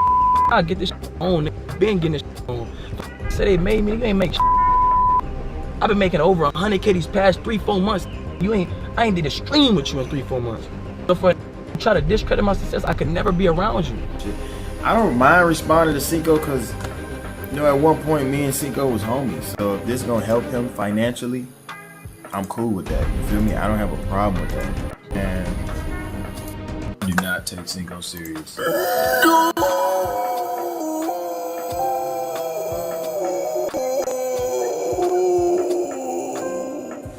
We got DDG and J Cinco beefing before GTA 6. Shout out to D Green with this, man. Hey. Now, just a couple days ago, DDG launched his new content house with the Capaholics, and J Cinco was supposed to be a part of it. But as we all see, the first day, he was not present. But I'm gonna address the elephant in the room, y'all, because nobody else is. Whoever y'all see in this group is in this group. Whoever y'all see today is in this group. Things can be further explained later on, but for right now, that's just what it is. Okay, so there's definitely animosity in the air. Notice DDG wasn't even trying to say Cinco's name. And you know, anytime you don't try to say a specific name, something got messy. And of course, the rest of the Capaholics group, their chat was gonna ask about Cinco too. Who keep asking the same question? Like, oh, literally just shouted out Cinco, bro. Like, literally. Hello, babe, I'm J Cinco. Huh? What are you doing? Now, as y'all can see, Cinco is cool with all of the Capaholics, except for DDG. And after the first day of J Cinco being absent from the group, the fans were starting to question what happened to J Cinco. And that following night, well, no, actually that following morning, at literally 4 o'clock in the morning, J Cinco tweets, "Let your absence teach them what your presence couldn't." See y'all tomorrow. Love y'all. Oh yeah, things are about to get even messier. Bitch, I'm messy, bitch. I'm messy. Cinco boots upstream and addresses why he left the Capaholics. I want to start off this stream, bro. This is really hard for me. You know, I just want to put that out there. People talking about it's because my girl. Like, first of all, I just need that in the right there. I did auditions for my ball with my girl. My girl knew, like, she knows entertainment is. She has a chill. She got conversation, a very healthy relationship. You know, so that's never the case. Like that's the last thing niggas say. I don't even know why people even trying to put her in the middle of this shit. Has nothing to do with that. Okay. In the middle of this shit has nothing to do with that. Okay, so one of the first things Cinco says, that Lala has nothing to do with this decision. Sure. Now, is Lala the main reason J Cinco left Capaholics? No, but she definitely played a part. Maybe even a big part. Wait a minute. But I mean, let's be realistic, bro. Lala and Cinco are in love. Just the other day, he officially did the big one and asked Lala to be his girlfriend. They done met each other's family and all types of shit. And I promise you I'm not trying to get messy. Okay. But let's not act like DDG and Lala don't have a past. My husband used to ejaculate prematurely until this. You know you don't have to come all the way to the pharmacy to get your script, right? There's a more private option. Really? What is it? Here, just fill out this online intake form on your phone. Oh, HIMS. Yeah, it's through HIMS. Why my husband was prescribed this multi-benefit pill. Early climax issues. The night would often end before it began. 2. Erection issues. As he got older, he had a harder time keeping it up. 3. Privacy. He researched online and found a multi-benefit option that's 100% online, discreet and fully personalized. I, 34 female, is in this room, besides Cinco, have you kissed anybody? It could have been 10 years ago, it could have been yesterday. Oh, that nigga. Okay, yeah. Bro, I knew this beef was gonna eventually happen. Bro, Streamer University wasn't too long ago, and DDG was just calling Lala his ball. What? No! That's my boy! Nobody tends to bring up this clip. Streamer University was just like last month or a couple months ago. We all know DDG and Lala done kissed and all types of shit, bro. And I promise you, this is not me being messy. Sure. I'm just giving y'all context. Okay. Like, nah, bro. That would have dimmed my life, because I don't got no content to do in that house. All the niggas relying on hoes. I ain't got no content doing that. Goodbye. If we're being realistic, DDG is the quote-unquote leader of the group. He's gonna always feel like he has one up on Cinco. He's been caught blocking Cinco from Lala since day one. You straight, right? Yeah. You alright? You okay? Like, you having a spasm? Like, what's going on, man? Man, I'm just making sure you good. I'm straight. Cinco, why you don't sit right there? Hello? Yeah, I was just calling to tell you me and Lala had a great day today. What you mean y'all had a great day today? Nah, bro! Hey, bro! Hey, Siri, call Daryl. Call Daryl now! Oh my gosh. Oh, he just... Why does this customer you are calling?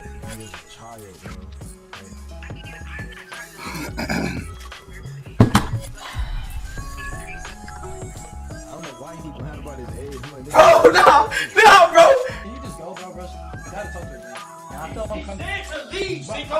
Leave, bro! He said, leave! Get the out!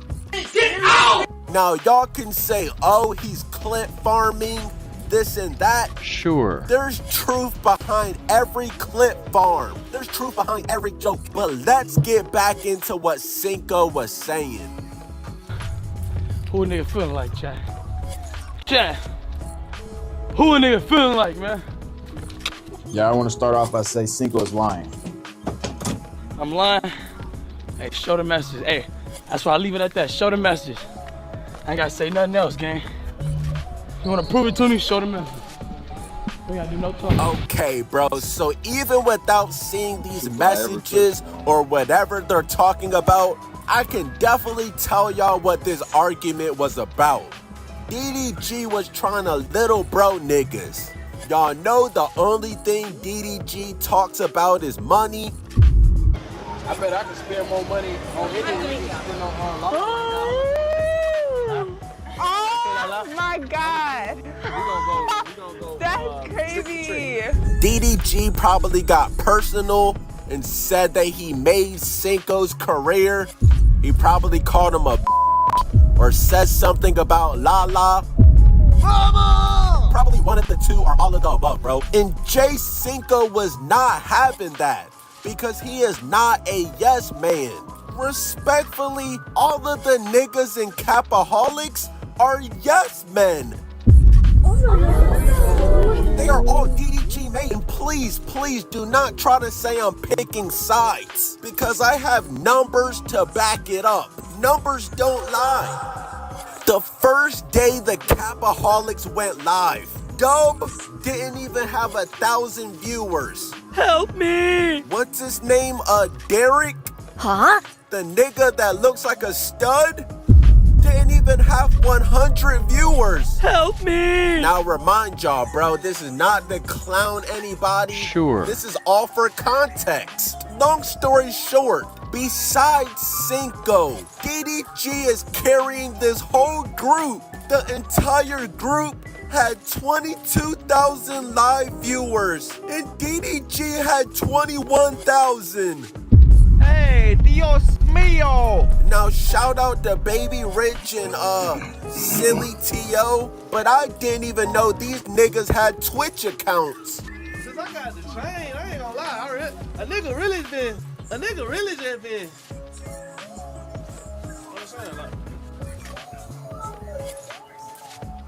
Struggling to get started on your book?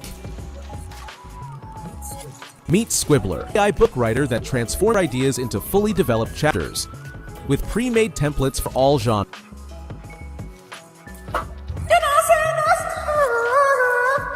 And I completely forgot about R. Kelly.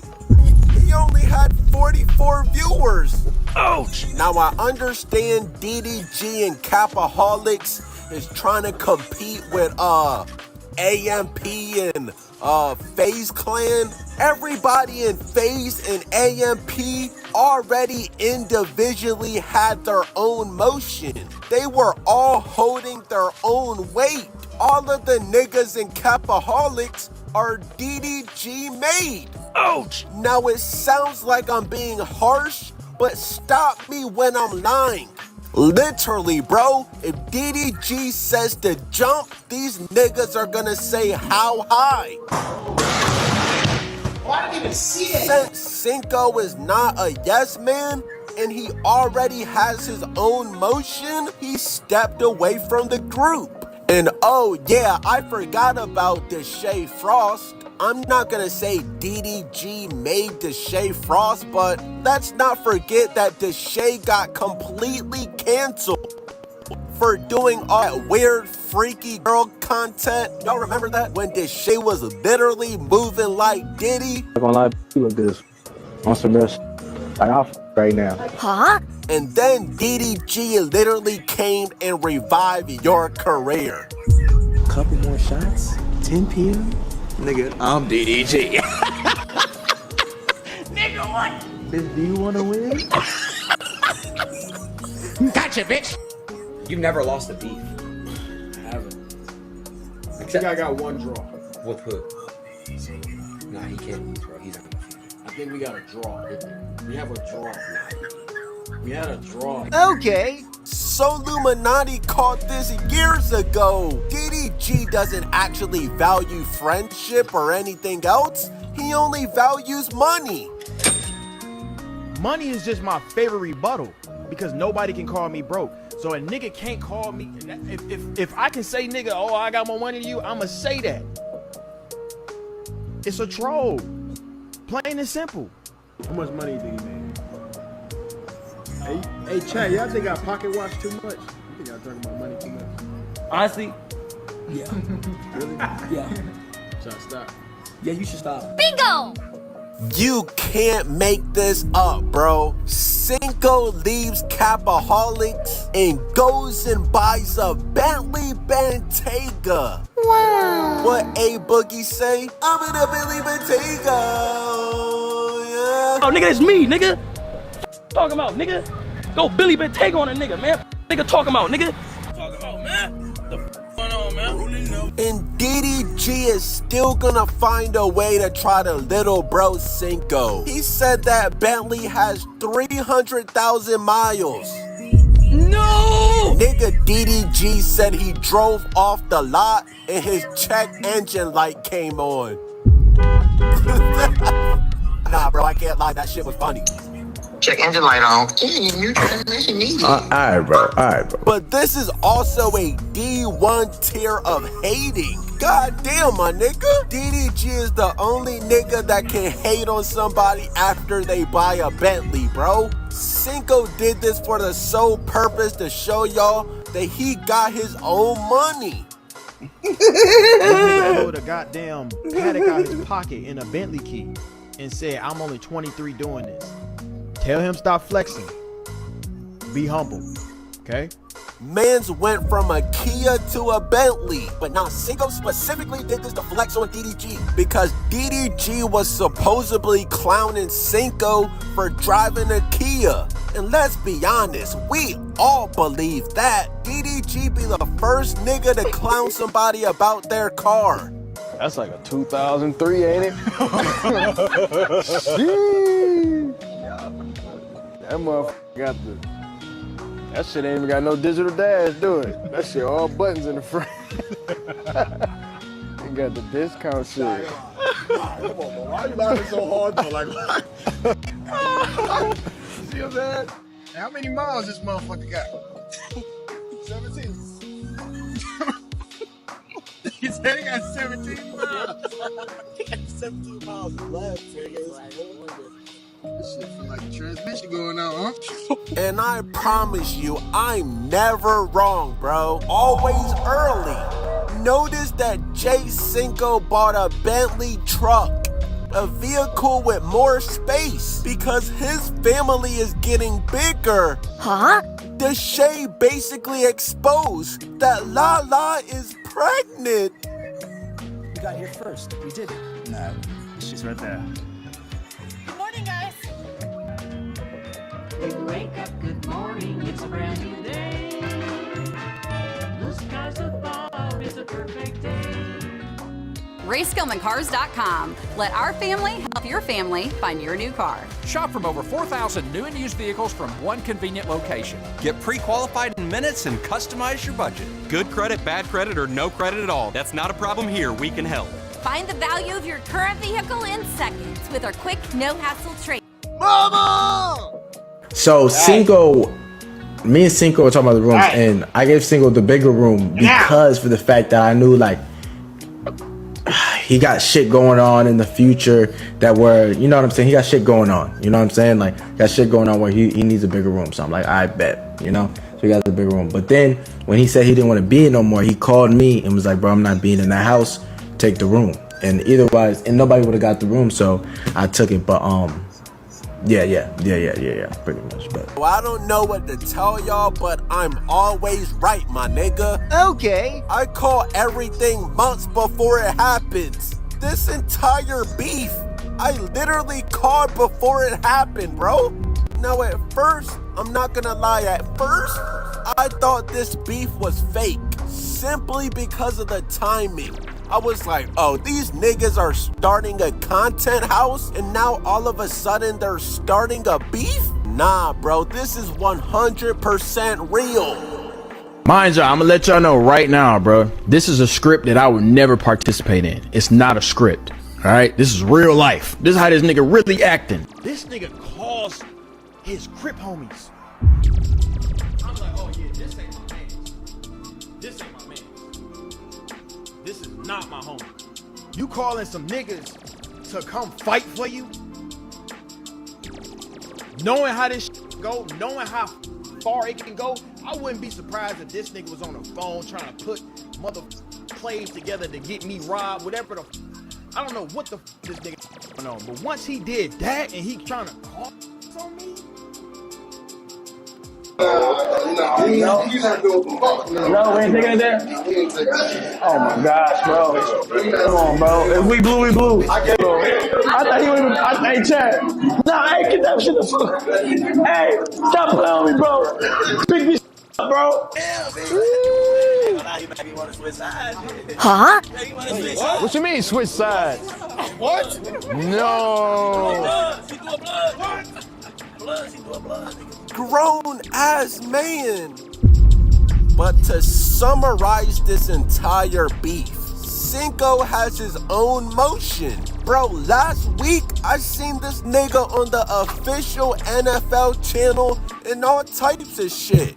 It's your boy Jay Cinco. I was just on Red Zone OT with Scott Hansen. Let's go check it out on NFL Plus. Appreciate y'all for having me. God bless. He got his own girl that ironically has a past with DDG. This man most likely has a baby on the way. Y'all know Cinco is from the trenches where he couldn't even safely take out his trash.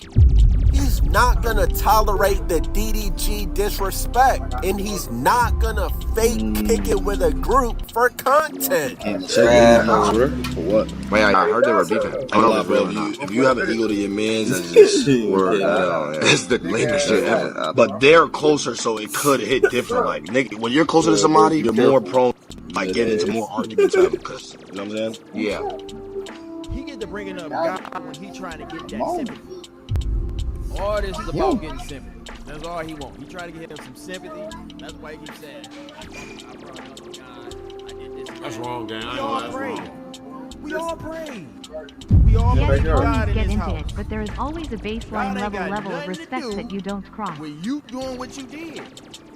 So you always talk about God. Nigga, you made that choice on your own, bro. This nigga literally, he chose to do this shit. It was never this. Now, niggas like Dub and T.O., I mean, they're literally DDG's family, so I don't think they will ever fall out, no matter how disrespectful they talk to each other. And I mean, Deshae Frost is a yes man. He doesn't care about getting manipulated or anything. Help me! And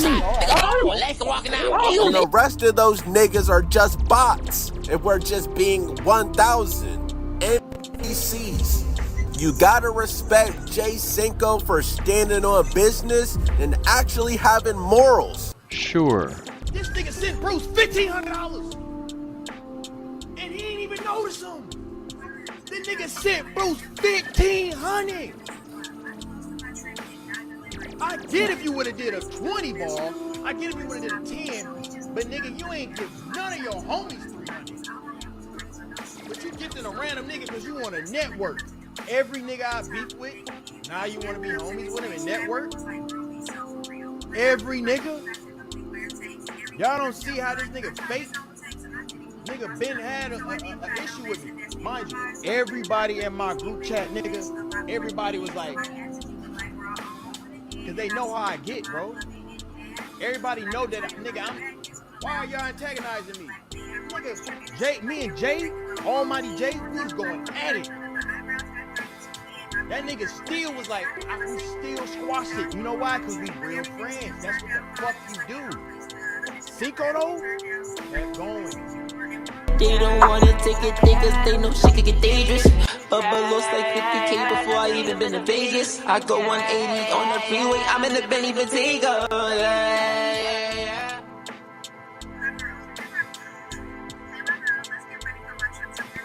Exposing illegal car insurance companies use to profit from you. Number one, they are not allowed to ask you for your race, age, gender, or employment status, no matter what. This is a violation of your privacy. Number two, they are not allowed to look up your credit history on any circumstances. And number three, which is the law they break the most, they are only allowed to insure you based on the make and model of your vehicle. If you have ever encountered any of these violations, then they are breaking the law and scamming you. Click the link below, enter your make, model, and year, and see how much you should be paying for your insurance with the calculator tool. It automatically finds the best coverage for you within seconds. I was paying $210 a month, but I'm only paying $39 now. Click below and see what you should actually be paying, and follow me for more money hacks and tips.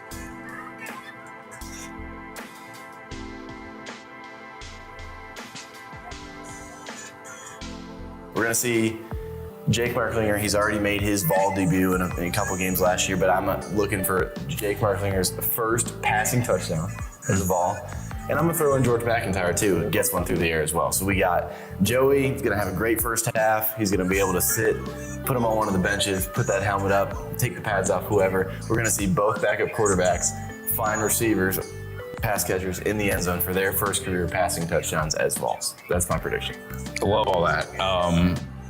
Can't, like, you think you could call a nigga out his name and disrespect him to the max, and you think you could send a screenshot of some money and I'm supposed to kiss your man? You out your mind, bro.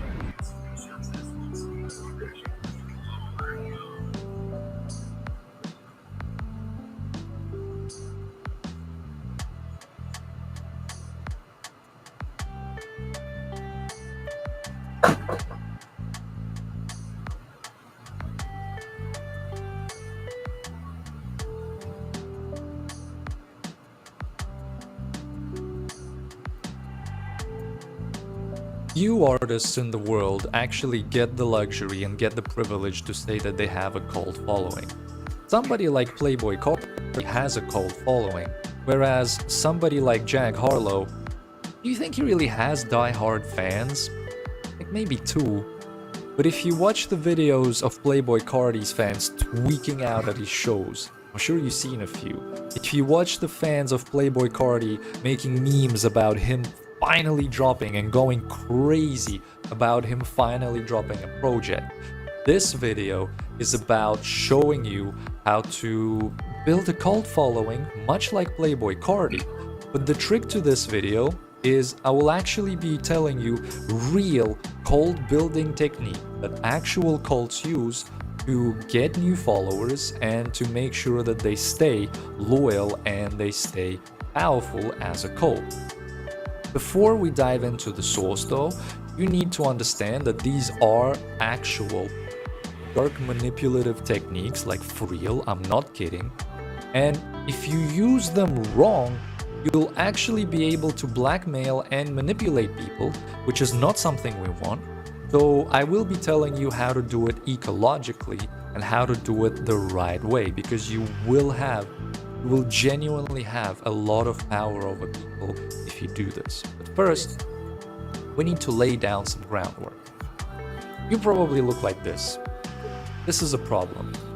No cult is gonna form around you if you look just like an average guy that anybody can go out and they can meet in school, they can meet in college, they can meet at work. Like, who cares? This would be a terrible cult leader. It's too normal. Most people who have cult followings look something like this. They look interesting. Step 0 to this technique is to literally brand yourself right.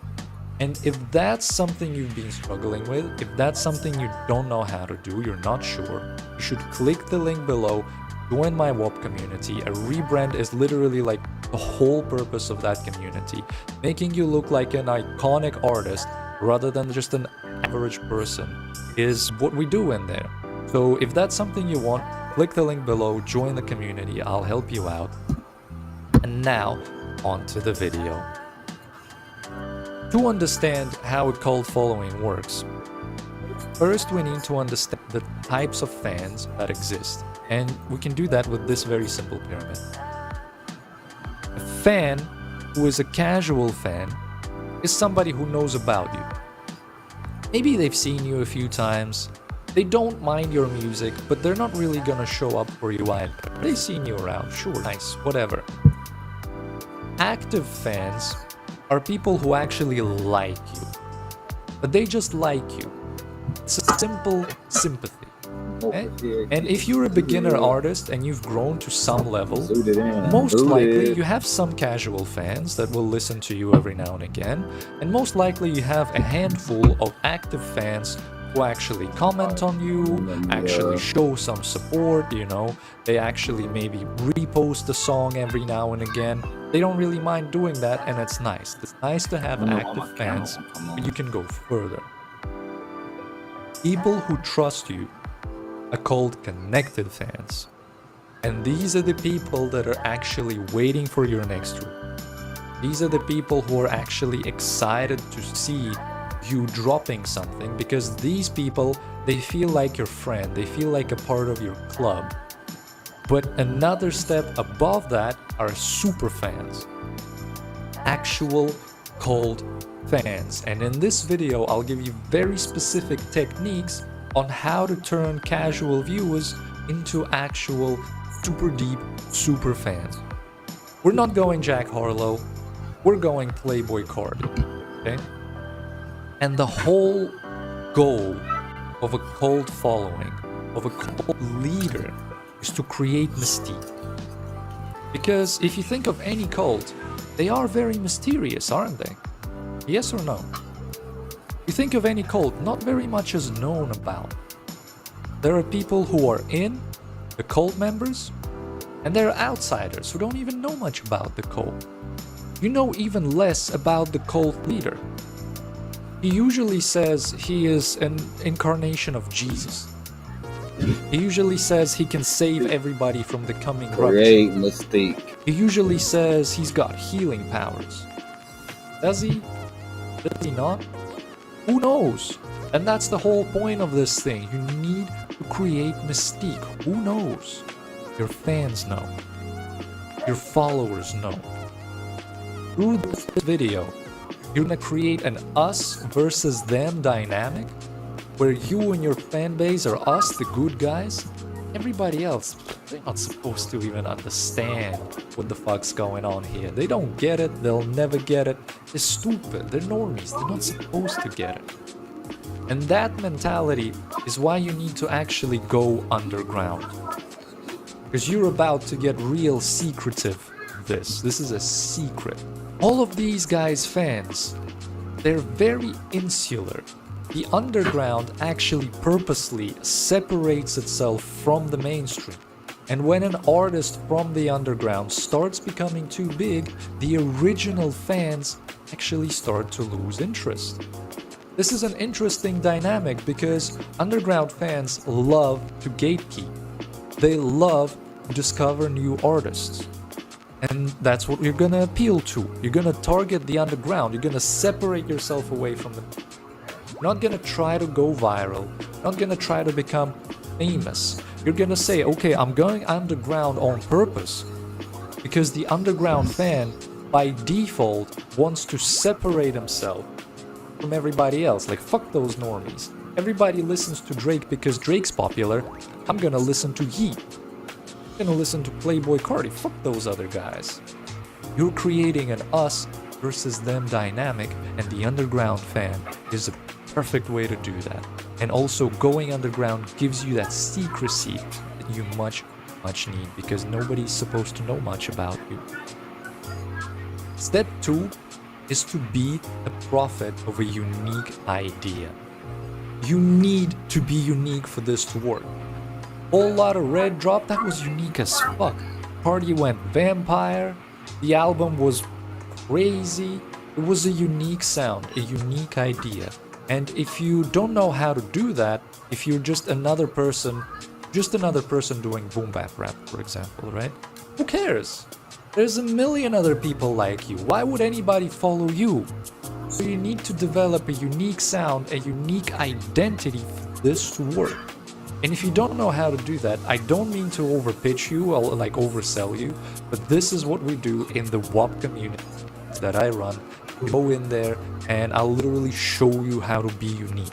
Unique sound, unique visuals, unique identity. In that group, all of that happens, and you can see it happen for other people. We'll make it happen for you. So if you don't know how to do this, go join that. I'll help you out. Not a problem. Okay?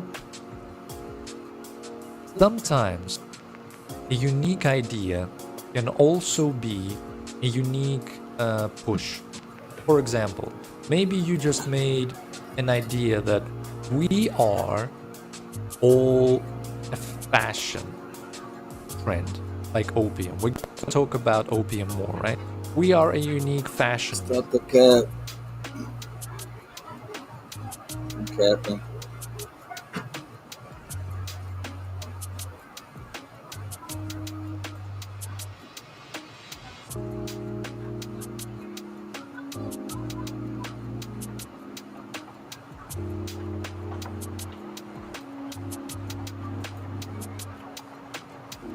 A good question is, how do I get started trading? A better question is, how do I profit today? Well, I can tell you, it's not by watching. A little over 2 weeks ago, on September 14th, I dropped a video about Curtis Dixon, an elderly man from Detroit who found himself in one of the wildest situations you could imagine. Curtis was gifted over $100,000 by an influencer named MD Motivator, all because he decided to loan him a few dollars outside of a pawn shop. Now here's the thing. Curtis didn't do this because he had the money to spare. He did it purely out of kindness and at literally the worst moment possible. See, Curtis was at that pawn shop for a heartbreaking reason. He was pawning his wedding ring just so he could scrape together enough money to pay his overdue light bill. Meanwhile, MD Motivator was sitting outside of the shop in disguise, pretending to be a blind man. His plan was simple. Wait until a random stranger showed him some genuine kindness and then revealed that he had life-changing gifts waiting for them. Curtis, already struggling with his bills and raising his 2 grandchildren, could have easily just walked past MD Motivator, but instead, he gave him a few dollars out of his pocket, even though the money that he got for his wedding ring wasn't enough to cover his own light bill. He still offered MD Motivator a few dollars. That tiny act of kindness, when he had almost nothing, set everything in motion. Right there on the spot, MD gifted him $1,000, but it didn't stop there. The very next day, he came back and shocked Curtis again. First with a brand new car, and then with an unbelievable gift of $100,000 in cash. It truly was a wholesome moment. Hey, sir. Hello. Could you help me stand up by any chance? Help you stand up? Yeah. Thank you, bro. Ready? Yeah, 1, 2. Bless you, sir. Thank you. You okay? I'm okay, thank you. Sure? Yeah, I'm good. Did you fall? Yeah. Do you need help? Where's your car at? I don't have a car, I'm blind. Hold on, stay right here, I'm gonna get you some help. Yeah, hold on, I'm gonna go get security to help you. Stay right here, come here. Are you sure? No, yeah, just stand right here, don't move.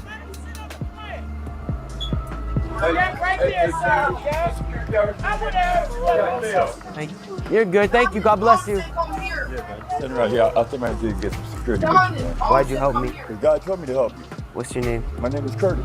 I'm Zach, man. Nice to meet you. Nice to meet you. Hey, man, this guy feeling he needs help, man. My friend's coming. I'm good, man. Sure? You got a water? I'll have a couple bucks when I come out here. I'm going to find my wedding ring, man. But the lights were shut up yesterday. But I'll have a couple bucks. Are you sure? Yeah, I'll give you a couple bucks. Thank you, man. Bless you. All right. I'll be right here, man. Thank you, Curtis. Me again, it's Curtis. Curtis. Here's a couple bucks for you. Why did you give me money? You don't even know me. And so, to build something for you, I don't have to know you. That's the God in me. Have a blessed day, brother. You just pawned your wedding ring? Yes. How many years you been married? December 15th will be 13 years. Happy early anniversary. What's the key to a happy marriage? Happy wife, happy life. Could you help me up? Yeah, sure. Sorry, my hand's broken. Okay. This one? Yeah, thank you. How much did you get for the ring? I got 140. Love you. Yep, I'm trying to get the money now to finish paying for my light bill and everything, but I'm gonna be all right. You believe in God? All the time. That's why I helped you, because God told me to. Can you take this? Why? I don't want to take your money, man. No. Come on, you want to sit down? One sec.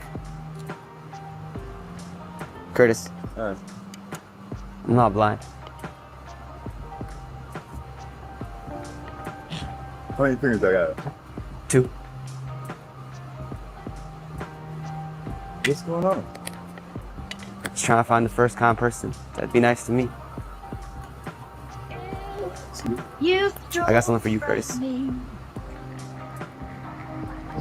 I got $1,000 cash for you, Curtis.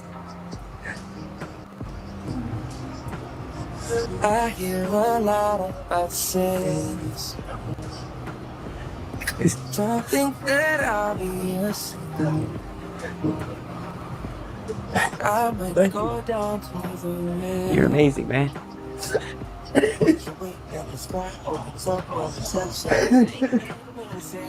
You go with your wedding ring back too, man. I better go get my ring back right now.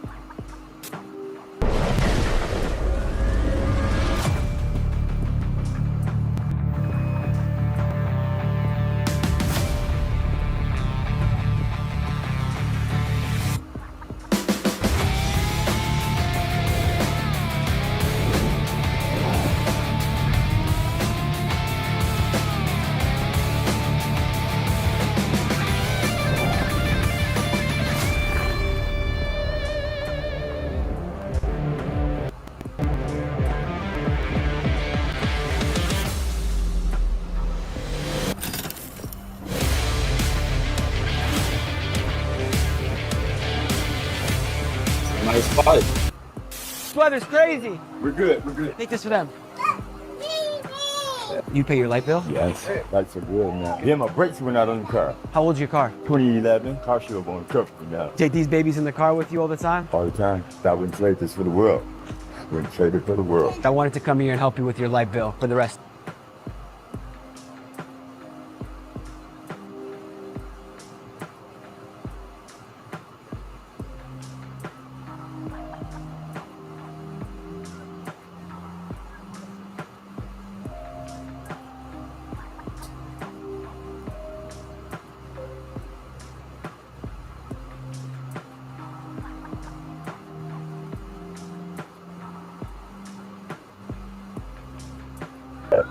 Left, like you're coming at it.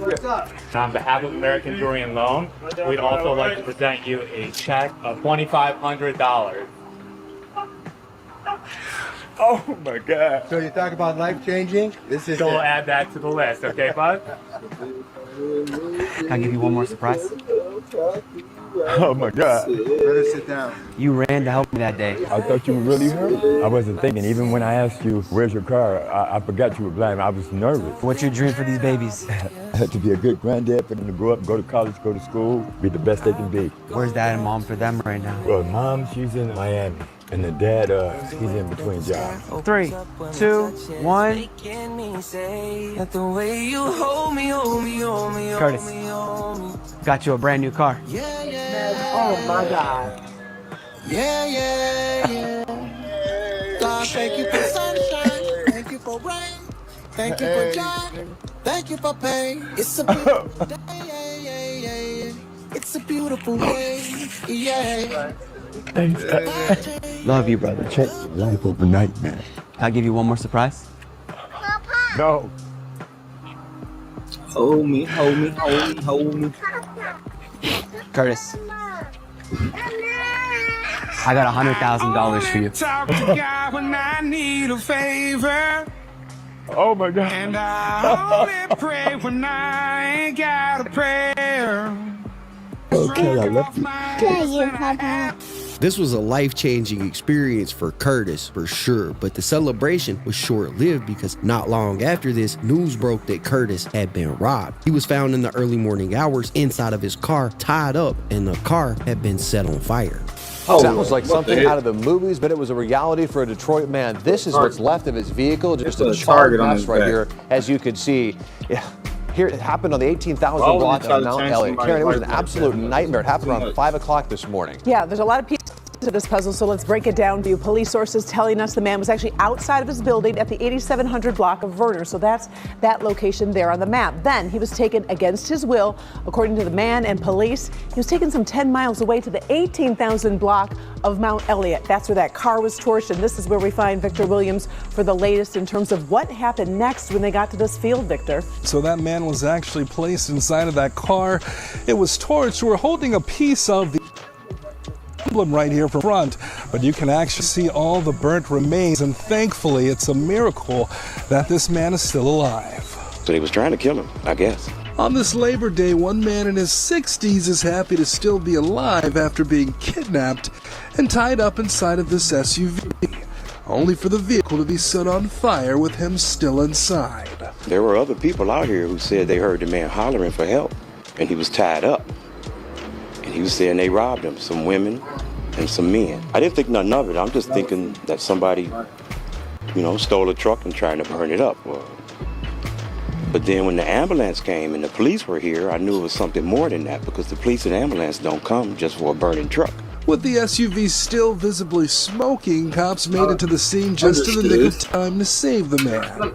This was already a terrible situation, but it got even deeper when reports surfaced that some of the details in Curtis's story didn't add up, with police coming out and saying that there were inconsistencies in what he told them. And the internet, of course, ran with it. People in the comments on my video immediately started pointing fingers at the victim himself, claiming that Curtis must have staged the whole thing so he wouldn't have to pay taxes, or that he had set it up to make people believe that he no longer had the money. Some even went as far as to speculating that MD Motivator might have doubled back to get his $100,000. Now, blaming the victim like that is wild, but today we finally have more details about what really went down. And just like I said in my previous video about this crime didn't come from strangers. It came from somebody much closer to home. Authorities are now saying that the person who abducted, robbed, and nearly killed Curtis was his very own nephew. The scheme was cold and calculated. His nephew hatched a plan that preyed on Dixon's generosity. They used a woman named Licia Lopez Martina, who pretended that her car was stolen and asked Curtis for a ride. And of course,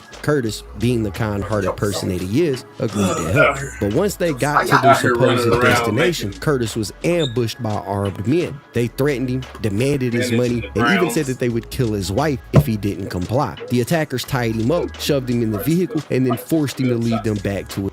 house. Once there, they tied up his wife too before dragging Curtis back out and driving to multiple ATMs where they forced him to withdraw a total of $4,400. Thankfully, while this was happening, his wife managed to break free and call the police, and not long after is when officers discovered Curtis tied up inside that burned out vehicle. From there, investigators moved quickly. Using cell phone records and ATM surveillance footage, authorities were able to track down the suspects. They even captured images of him withdrawing the money with Curtis's card. In one screenshot, you can clearly see the woman driving his vehicle, hiding her face, and using his card to make a withdrawal. And the most damning evidence, a jailhouse phone call. Investigators say that Curtis's nephew, Ronald Chapman, called his brother, who's already locked up in the county jail, and openly bragged about the plan. On the recorded line, he said he needed to, quote, get some racks real quick while describing the scheme to rob his uncle. Every single person that was involved with this robbery has been charged with conspiracy to commit kidnapping. Now, this is a felony that's punishable by life or any term of years depending on the situation.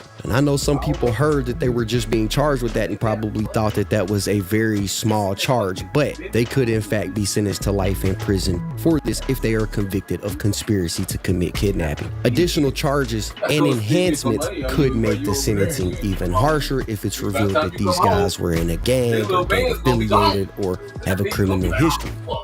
I put curing hepatitis C on my today list. Epclusa treats all types of chronic hepatitis C with a 98% cure rate. Epclusa is one pill, once a day, for 12 weeks. If you've had hepatitis B, it may flare up and cause serious liver problems during and after treatment. Tell your doctor if you've had hepatitis B, liver or kidney problems, HIV, and all medicines and supplements you take. Taking amiodarone with Epclusa may cause a serious slowing of your heart rate. Most common side effects include headache and tiredness. Ask your doctor about Epclusa today. I want to teach you quickly increase your average order value using gift with purchase unlocks. Here's some of the results for stores that are using gift with purchase to increase average order value in the store. I just took some quick snapshots from stores. $16,000 in revenue, $2,500 nearly in upsell revenue that's been influenced by a gift with purchase. Then we've got last week another one, $6,500, $2,500. That's an awesome revenue boost right there. So last month, this store here absolutely killed it using a gift with purchase campaign. So $300,000, $52,000 in upsell influenced revenue. What it looks like on a Shopify store within the cart. So if I add the cart on the demo one, you can see here I've got to add £5 to unlock free gift. I add one more product, boom, gift unlocked. Now there's tons of features and tons of ways that you can customize this, but this is just the basic one that comes standard. But as you can see here, we've got the progress bars, as I said, and this gifting module. Yeah, I want to talk about why gift with purchases is so powerful. So the increased average order value without devaluing products, unlock other apps and other strategies to increase average order value. Normally they're kind of spammy with scary discount offers and timers and everything like that, but gift with purchase just it doesn't feel spammy, it just feels right. There's a reason why big companies are only doing gift with purchase offers, but they're not so only just doing discounts. So there we go, it's just my preferred way of increasing average order value. It's a good scarcity offer as well. If you're going to do like a today only or a weekly only gift with purchase thing, it's very tempting for a customer to click that checkout button because they want to secure that gift with purchase with their product that day. Look, they are also evergreen, or you can do rotating offers with gift with purchase. So what that means is you can set just have an always gift with purchase offer that's just running forever to increase average order value. Or if you've got a bit more of an established brand and you want to continue communication with your customers and giving them new offers and things like that, you can rotate your gifts. That's what we did with an 8-figure Shopify store that I used to work with. Basically every single month they rotate their free gift with purchase, and that's actually what inspired me to kind of build this app.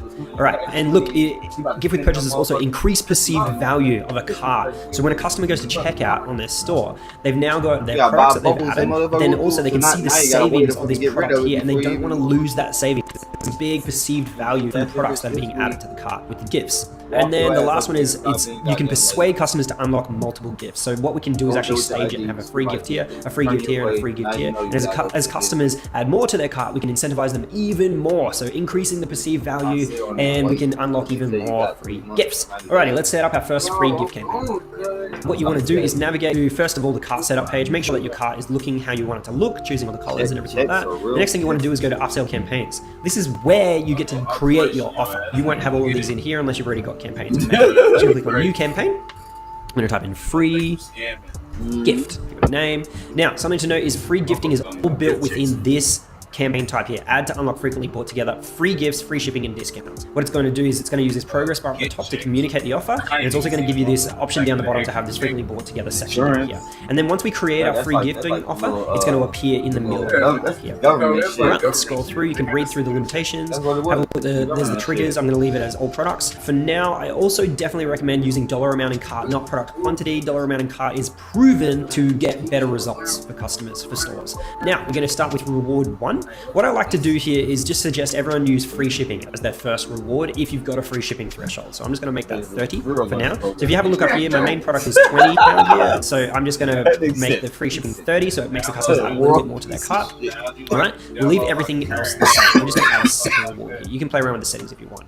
Now, this is where actually what I need to do is type in free shipping here. So it looks like free shipping. All right, cool. All text, done, free shipping. Now, we scroll down and we are going to choose our second reward. The second reward is going to be a free gift, wouldn't you know? So the first one was at 30. Let's just make this one at 50, because if you think about it, a customer is going to need to add 2 products to cart to unlock free shipping. And if I put this at 50, so 20 plus 20, they get 40 in their cart. What I want to do is make them add another product to the cart. So that's going to be a big boost in average order value to 60. So what I'm going to do is make this 50 right now.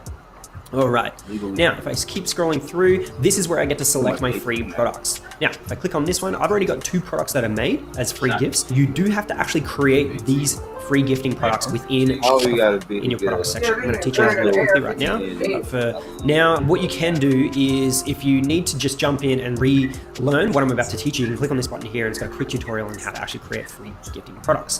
Now, it's pretty darn easy to create a gift product. We just open up our product section here. Ready to create our free gift product, all we need to do is duplicate another product that we want to make as a free one. So there we go, I'm just going to duplicate this one for now. Let's just say, so there's draft for now, copy of cushions, that's the name of it. We're going to get free cushions. There we go, we'll make a free gift cushions. There we go, we'll leave the description all the same. We come down here, we want to make the price 0. And the compare at price can be, let's just make it 20. So it's important to add your compare at price because what it's going to do is show up here and add to the perceived value. And this number here is going to be also added onto the savings section in your cart. So we're going to do it like this. We are going to say it's a physical product. We're going to track the quantity, but so you need to play around with the tracking quantity of your store. I don't know how you track, everyone does it differently. But you want to make sure that the product is in stock. Otherwise things won't work. I'm just going to track now for demo purposes. The next thing we need to do is create a product type. So we need to type in free_gift, free_gift. This product type is going to tell Monster Upsells that this is a free gift. It's going to pull it into the app and treat it accordingly. It's also going to stop people when they visit this product page, it's going to send them automatically straight to the home page. The cart will also reject this product being put into it if someone is doing something malicious or mucking around with things, trying to be sneaky with gifts. So that is why you need to create the product type or things won't work. Make sure that it's not available in any collections. Also, I have some instructions on how to hide this from your search bar within our help desk. You can have a look there using metafields. Right. Now that it's saved, we need to change it. Sorry, now that we've created, we need to make it active. We also need to make it show on the online store. If this isn't selected, nothing will work and Monster Upsells won't be able to work with this product. Then we hit save when we are ready. So what will happen is once we've finished and saved, it'll appear here like these other products have. If it's not appearing, you may need to hit refresh and let Monster Upsells pull the products again into the app. Now, once we've got our products selected, we choose whether we want to have customer choose between these 2 gifts or select one at random. Both are really cool options. Most people choose the choose gift, but basically the random gift one, it just generates randomly between the 2 of these. If I've got a whole heap, it's just random. A random product is chosen and given to the customer as like a surprise. It's a really cool offer. You might want to do it sometimes, but I'm going to choose gift for now. You can play around with the settings, but here's something to note. We can play around with the widget here. Now, this situation right here is absolutely crazy. You know, first off, Curtis seems like a really good guy. People were trying to slander him in the last video's comment section, saying that, oh, he was probably in the hood trying to buy some crack rock, or he was doing something nefarious early in the morning out on the streets in Detroit, if you get what I'm saying, like picking people up. But it turns out that his nephew had just played off of his generosity, used one of his friends, like her car got stolen, she could really use a ride. Will you do that real quick for us? Curtis' aunt and Curtis did it. You know, they tied him up, tied his wife up, and the only reason that Curtis was found when he was found is because his wife managed to untie herself. But bro was in that car while the car was on fire. I think that the people that did this had the full intention of actually killing Curtis. In total, there were 5 people charged in this. The total amount that they got away with was like $4,400 or something like that. So split between all of them, they got less than $1,000 a piece for committing this crime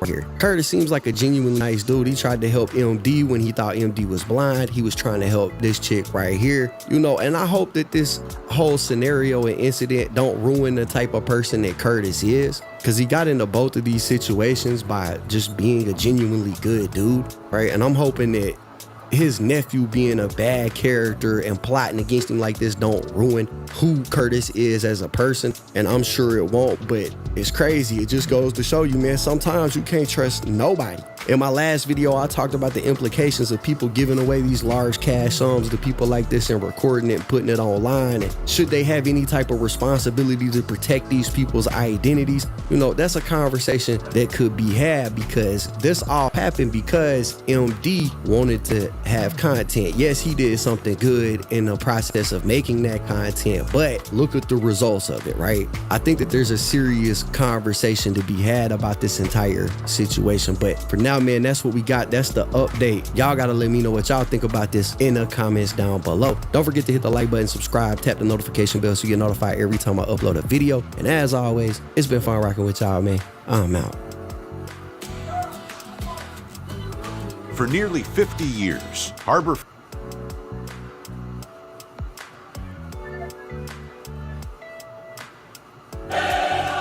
Why do it? Why make it harder on yourself?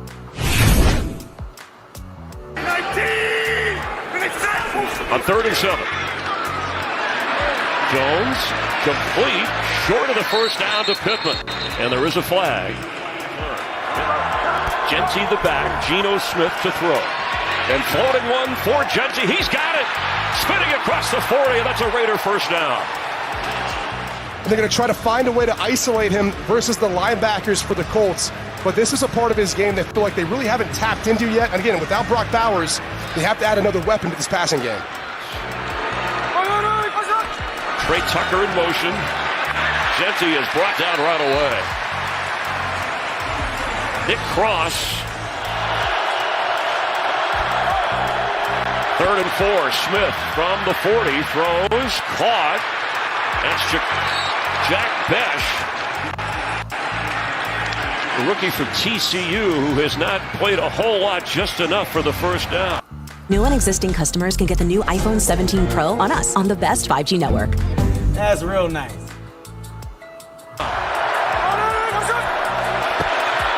Smith for Jacoby Myers, who makes a catch and falls forward for the first down. It's Trey Tucker in motion to give to Genty, and Genty, look at that, all 5'8" of him powering his way for the first down near the 20. Straight ahead, Geno Smith keeps.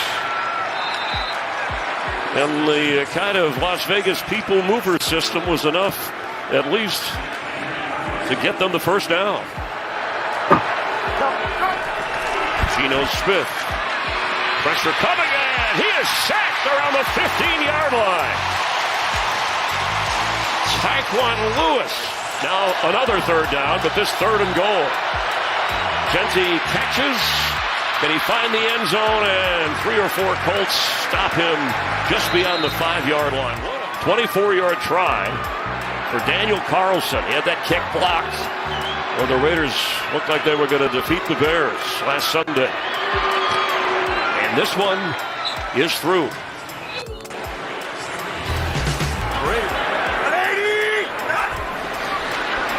Jones to throw, completes. Josh Downs gets near the first down. Another pass open, and slipping the tackle is Pittman, maintaining balance, using his hand across the 40 before the whistle blows. Downs across midfield. And clearly they wanted someone who could work at it the way Daniel Jones has. He keeps. And there are some zone reads they have in the game plan, not like what we saw, as you said, when he was a Giant. But let's see here if that's good enough for the first down. 3rd and 4. Jones, middle field. Now to the 20 is Tyler Ward. He's got a first down. Giddens remains in on 3rd down and 12. Jones, pressure coming. Downs, spins. Near the first down is Josh Downs. You know they like to go to Warren, you know they like to go to Josh Downs, but you get them to do exactly what you want. Then you play soft zone coverage. Throw short of the sticks, rally up. Things anyway. 2nd down 10. Throw complete. Yeah, there you go. Tyler Warren is in for a Colts touchdown. He's working on Jeremy Chin. See, he works the outside leverage, and Tyler Warren sets him up well. Daniel Jones puts the perfect spot. I mean, you really can't cover that if you're Jeremy Chin. From the 30, Geno Smith. Underneath that's Trey Tucker up near the 45 on a first down. By the way, we did get an answer. That was he is a left-handed thrower. He is left-handed.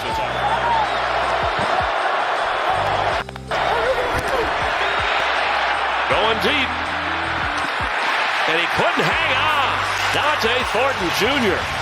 Ball got in there between some Colts, but the coverage good. Right spot, good ball, one-on-one, Dante Thornton Jr. The Colts bring pressure. Forces Geno Smith to get that thing up out early, but he had his one-on-one matchup. Good job putting in a spot where Thornton could get it. Try to get up high point that football if he could.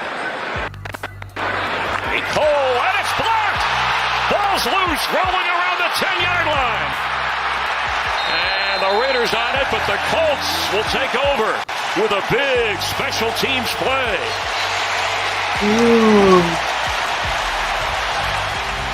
And this is just a flat-out miss.